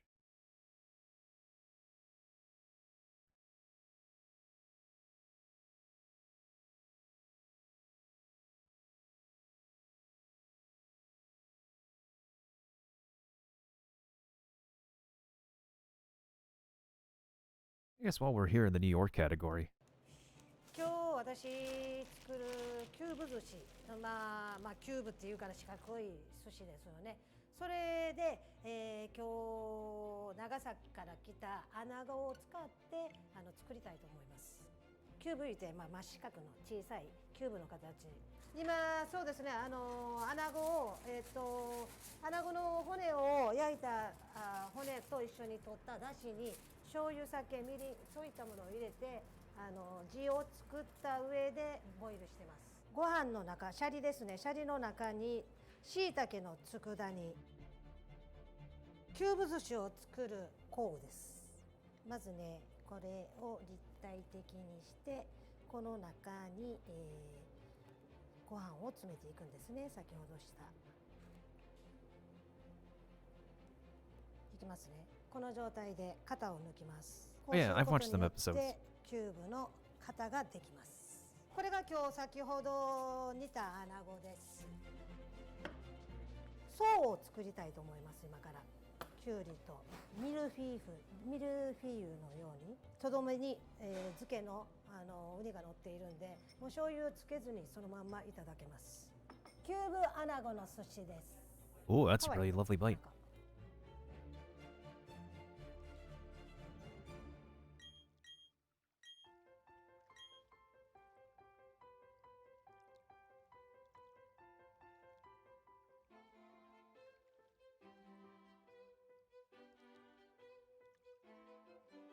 Oh, she's Kansai? That's cool. そうやね、ここ最近ニューヨークでは伝統的な寿司より逆にちょっと変わった寿司、そういったものが人気があるっていうのは決してその江戸前寿司だけが寿司じゃないっていうふうには捉えてると思います。これは千葉の銚子から来た金目鯛ですね。今日このお魚は手まり寿司に使おうと思っています。今日手まり3つ考えてるんで、手まりはやっぱし華やかな方がいいんでね、1つだけやったら寂しいから。形からよく日本では手まり寿司をお祝い事、子どもの日、七夕、おひなさん、そんな時に使われるんですよ。金目はやっぱしめでたいお魚っていうことでよくお祝い事に使われるんですよ。お寿司っていうことであえて金目を選んだっていうことと、では皮目だけを炙りたいと思います。腹の部分やからもっとね脂が乗って美味しいですよ。香ばしくなって。まあ大体手まりって本当は一口で食べるサイズなんですが、これをぐっと丸めて丸くします。この上にですね層にしたいんですが、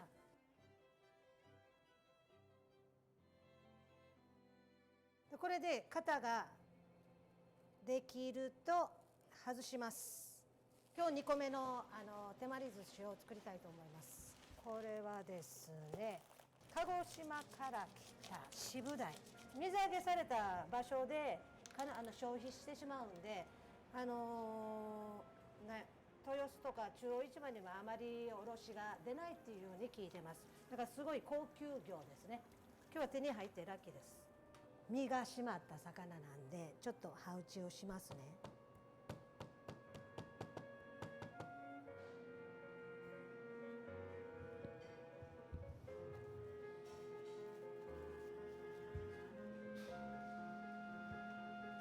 That's kind of cool. I think that's also how they make those some of the ekiben ちょう sushi. どいい一口サイズになりましたね。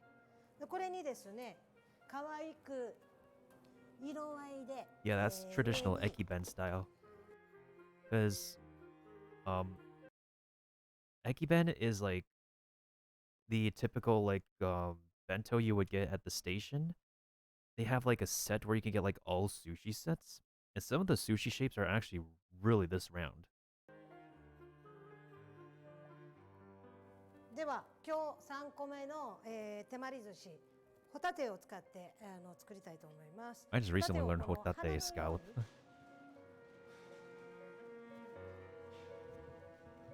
That's really cool.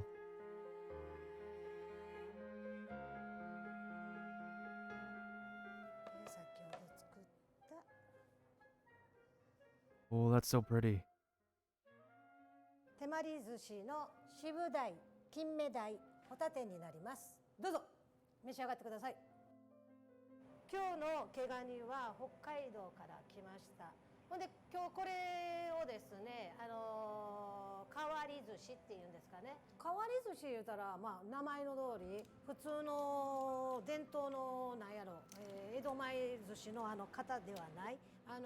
私が教わったお寿司は、まあ江戸前寿司でトラディショナル伝統的なお寿司を習いましたが、私自身がどっちかというと、まあさっきも言ったように大阪人なんで、やっぱしちょっと変わり者が好きなんで、そういう意味では自分が作る変わり種のまあ寿司っていうのは自分にすごく性に合ってると思います。私がいつもメニューを考えるときに書くスケッチですね。まあこんな感じで書きます。Oh, she's really good. 常にまた考えるときに今日作ったカニとアボカド、これはねケーキのパテケーキとかのやるやつですね。スパチュラ取りやすいでしょ。美味しいです。今日ちょっともうこれ時間かかるんでちょっと手伝ってもらいます。うちのキッチンでやって仕切ってもらってるションです。私昔から結構ね言われるのが、姉御肌。仕事をやってて大変な部分はやっぱし自分一人では全部できへんから、うちにいるスタッフにそれを教えないといけないし伝えないといけない。キッチンの子は私が望んだものを作ってくれてるんで満足です。ちょっと大丈夫そうかな。綺麗に上がってます。で今日先ほどほぐした毛ガニですね。毛ガニをこの中で巻きたいと思います。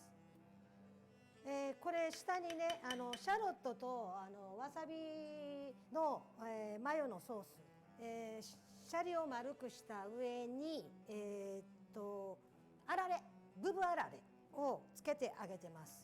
それをこの上に王冠のようにのせます。私実は今この寿司シェフをやってますけど、もともと服飾のパターンナーなんですね。パターンナーで型紙を取る人ですね。アボカドと、毛ガニの変わり寿司になります。こういう時に過去の私の仕事パターンナーの仕事が役立つんですね。センチバッテラ寿司はね型にはめて作るお寿司ですね。今日来たこのサバは宮崎から来ました。Saba's mackerel. 本来このサバは養殖のサバなんですが、サバを養殖する It's の very はすご salty, く難しいんですが、 but has omega 3s. 宮崎の氷川の方で、できたサバかなり天然に近いサバですね。いやでもファームってめちゃめちゃ多いやん正直。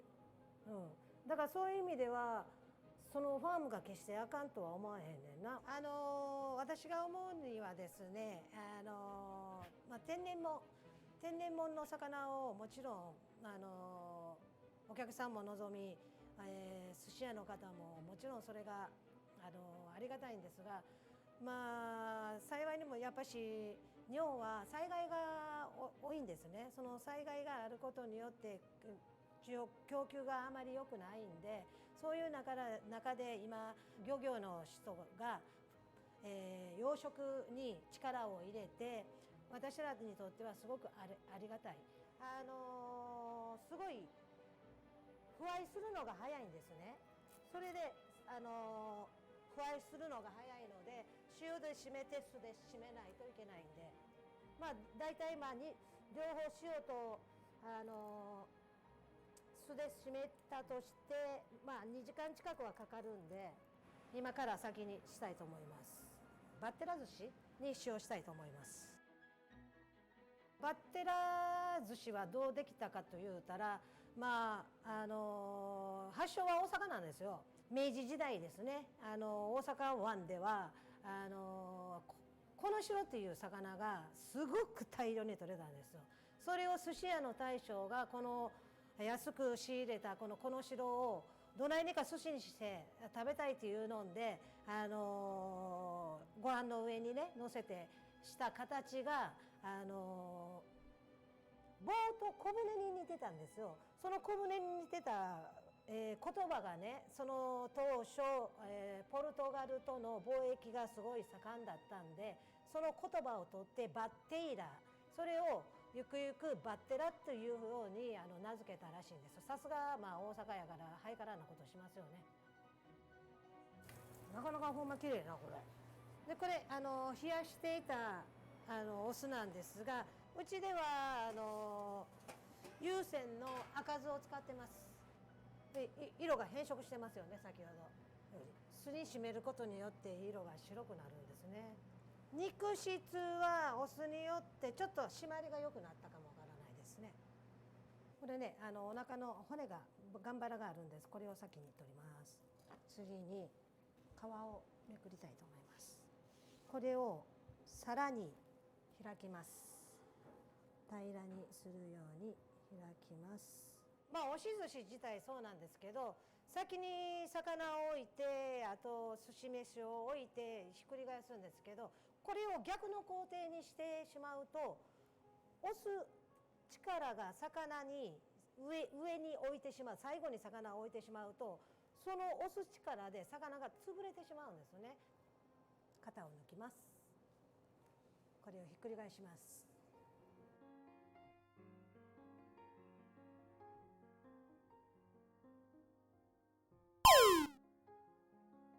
Oh, thanks for hosting, Kipo. We're just about to be done for you, though. There's 8 minutes left of Stream Raiders, by the way. これが白板昆布です。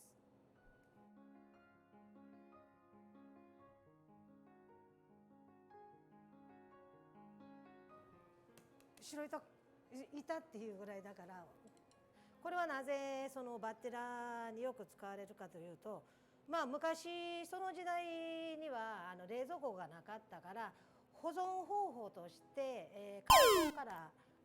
乾燥から防ぐために、昆布をのせたり、あと風味付けで使われるんですね。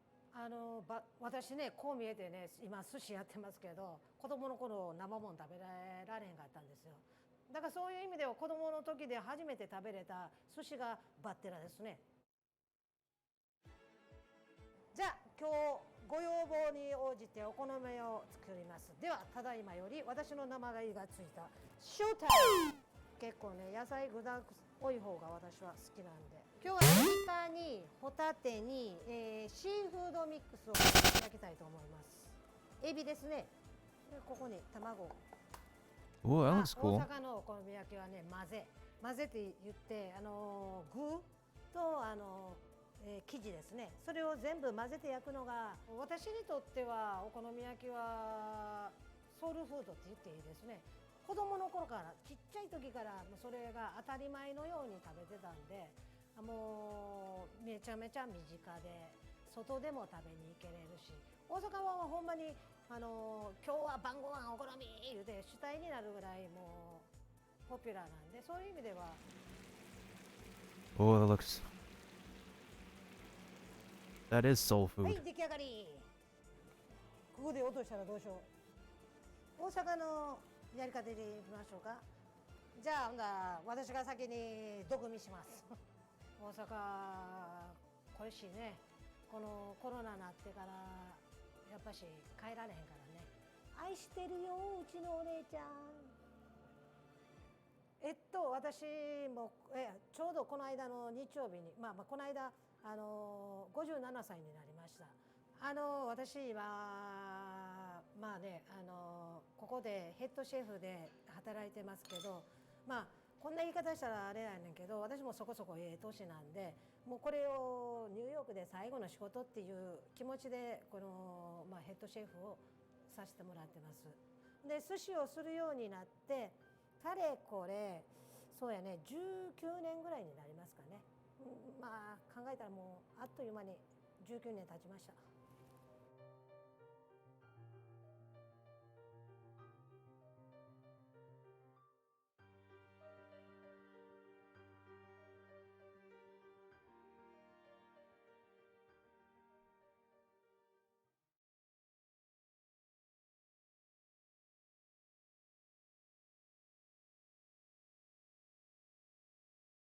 Yeah, it's actually really it is quite an amazing like sight to behold that what is it? That even if like people can't be able to like go back home. Oh, Nas actually is pretty popular in New York.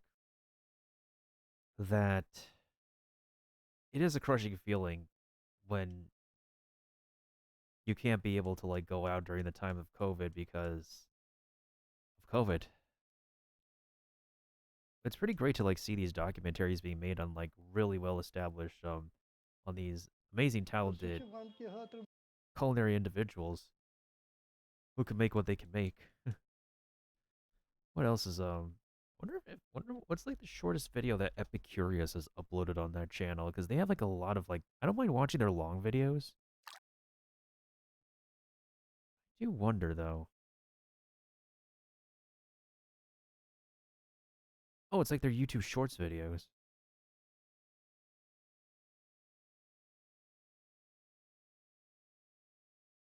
Huh, interesting. Because I thought they would have like shorter videos. I would like to play one more video, but the next round of Stream Raiders will, well, the next slash last round of Stream Raiders will begin very soon. So the only thing I could do is like a very short one. Let's see if there's anything worthy watching from Gordon Ramsay, since somebody mentioned Gordon Ramsay.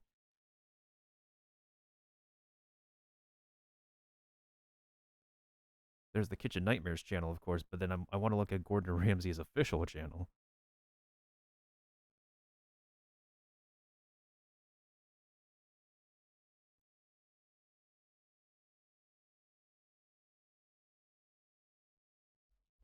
like to see him make a cake. Because there's like... Ah, yes, baked raspberry and lemon cheesecake. Now, cream Classic. cheese. Leave it out of the fridge for 5 or 10 minutes. Go nice and soft. Trust me, your arms will be thanking you. Sugar in. This cheesecake is New York cheesecake because it's baked. So there's no base. Start creaming the cheese and the sugar. Spending the amount of time I do in the States, if there's one thing they know how to do out there, is the most amazing, impressive cheesecake. Rich, delicious, but so simple. Work the bowl. Lift the bowl to your advantage. Really whisk. Whisk, whisk, whisk. Lovely. Nice and creamy. Now, get your eggs.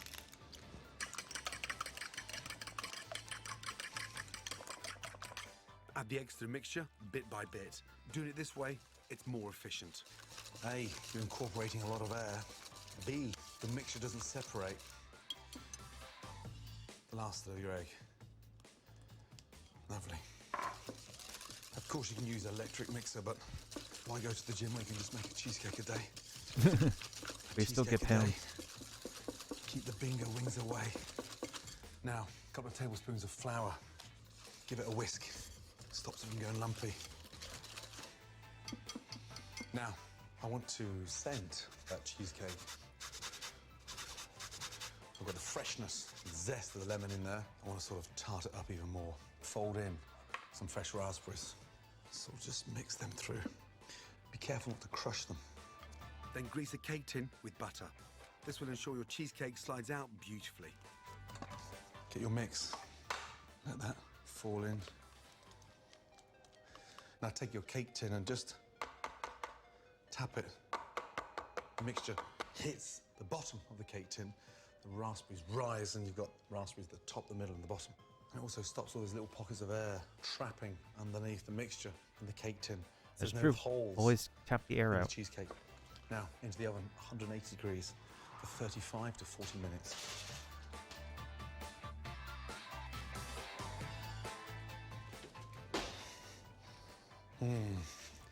Slightly souffled up. That one is not water bath. Pull off. A lot of New York cheesecakes are water bath. That's the colour I wanted on top. And that's And not a look at bad it. color. It's one of the simplest, yet the most stylish cheesecakes anywhere. Beautiful.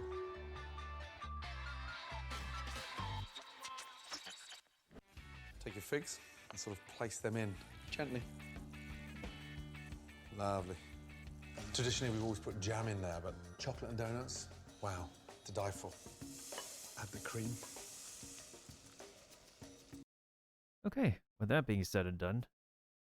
Oh, there's a Strictly Dumpling video with the Worth It dude. We'll probably catch it some other time. Or probably my next shiny hunting session. Well, let's see what happens in this final round of Stream Raiders. Let's see, where are the strongest dudes? The strongest dudes are over here, so I'm gonna go ahead and weaken them. And then speaking of stream raiding, let's go ahead and find somebody we can raid after this match.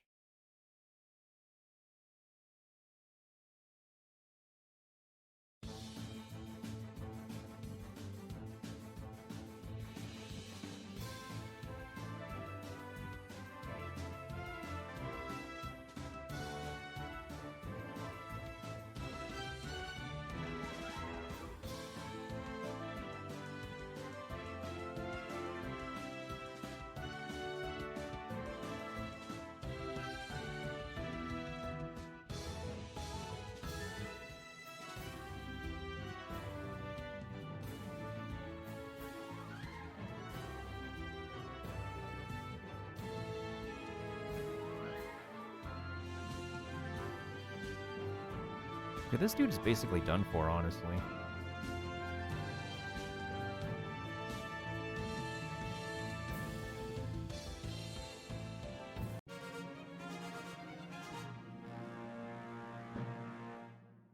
Okay, that's a pretty good final round. Kiba, do you need the Musketeer Scroll? Or do you want me to just roll it? Let me also go ahead and get some music in the background in the meantime as I determine our raid target for the evening.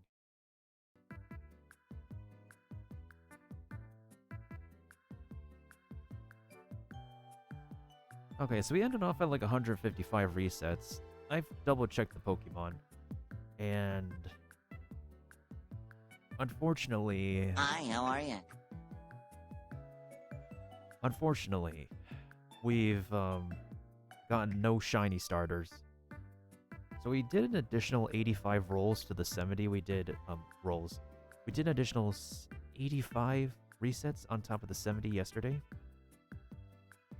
So yeah, that was quite pleasant. But we got somewhere. Making shiny hunting requires some a great amount of patience for the amount of progress that you got to put into and do. So we just got to be patient with it. It is my first Pokemon game then for shiny hunting, so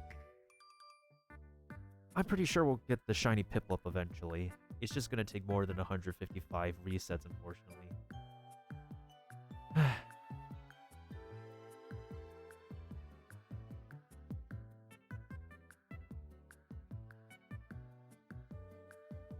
So in any case, let's go ahead and see who the heck is online right now. And thanks to anybody who could stop on by for my next, for my second session of shiny hunting for the first time in Pokemon Brilliant Diamond.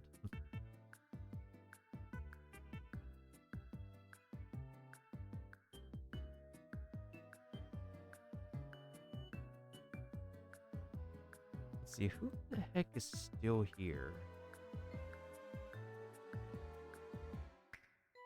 Oh man.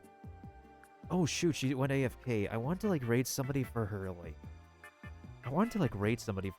birthday weekend, but she's AFK right now. I don't know if she'll be back soon.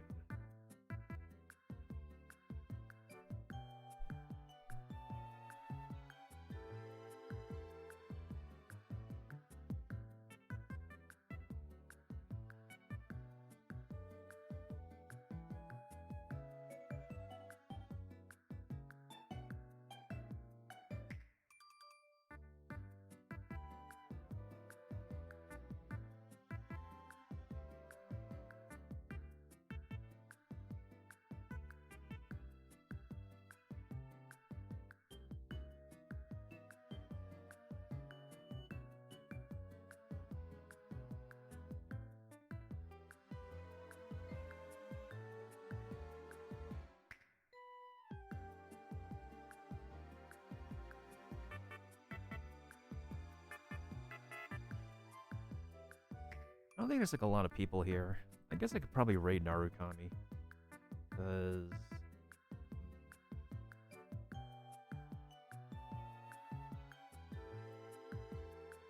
no. Sometimes I can't make up my mind. Oh, on that note, if anybody wants to keep in touch with me as to when I'm going to be on next on Twitch, I'm around. You can hit me up and follow me on Twitter, where I like to reshare my favorite articles, my favorite memes, my favorite Twitter post that's maybe about trash talking about something I don't like, or anything about video gaming, food. It's also where I should be posting my stream schedules, but I'm not consistent with it. It can also be reached out to on Discord.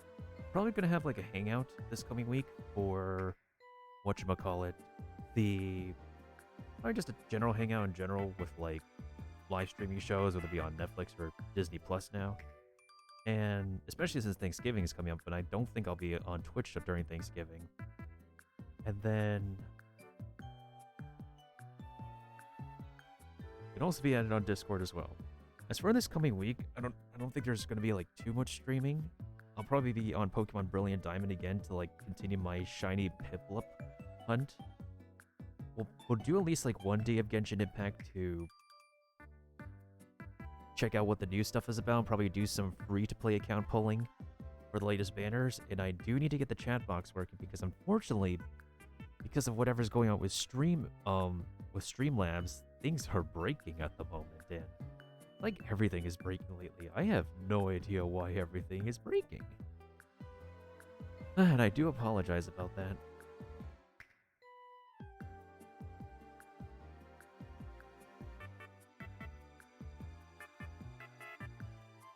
You know what, I think I'll just raid Freyline regardless.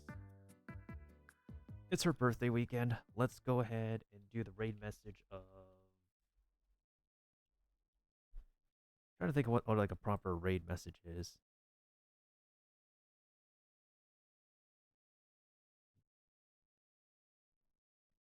Oh, and also there's my socials right there. What would be an amazing raid message?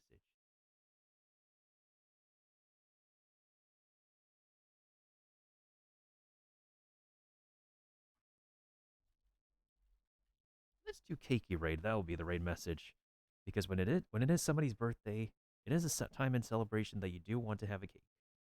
Also, thank you to TJ Learns Bankai with the raid of a party of 4, and Kiba the Barbarian for the host. I'm sorry the alerts are working.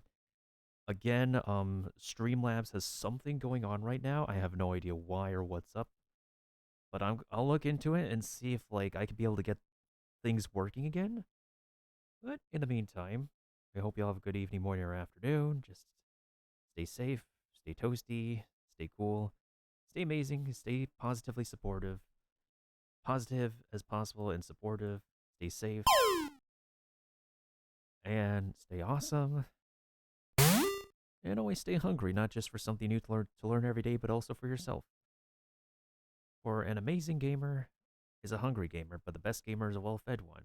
And these kind of gamers are part of the movement of people who can make the world a better place. Yada, yada, yada, motivational stuff, and delicious food on the plate at the end of the day.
森おかえり。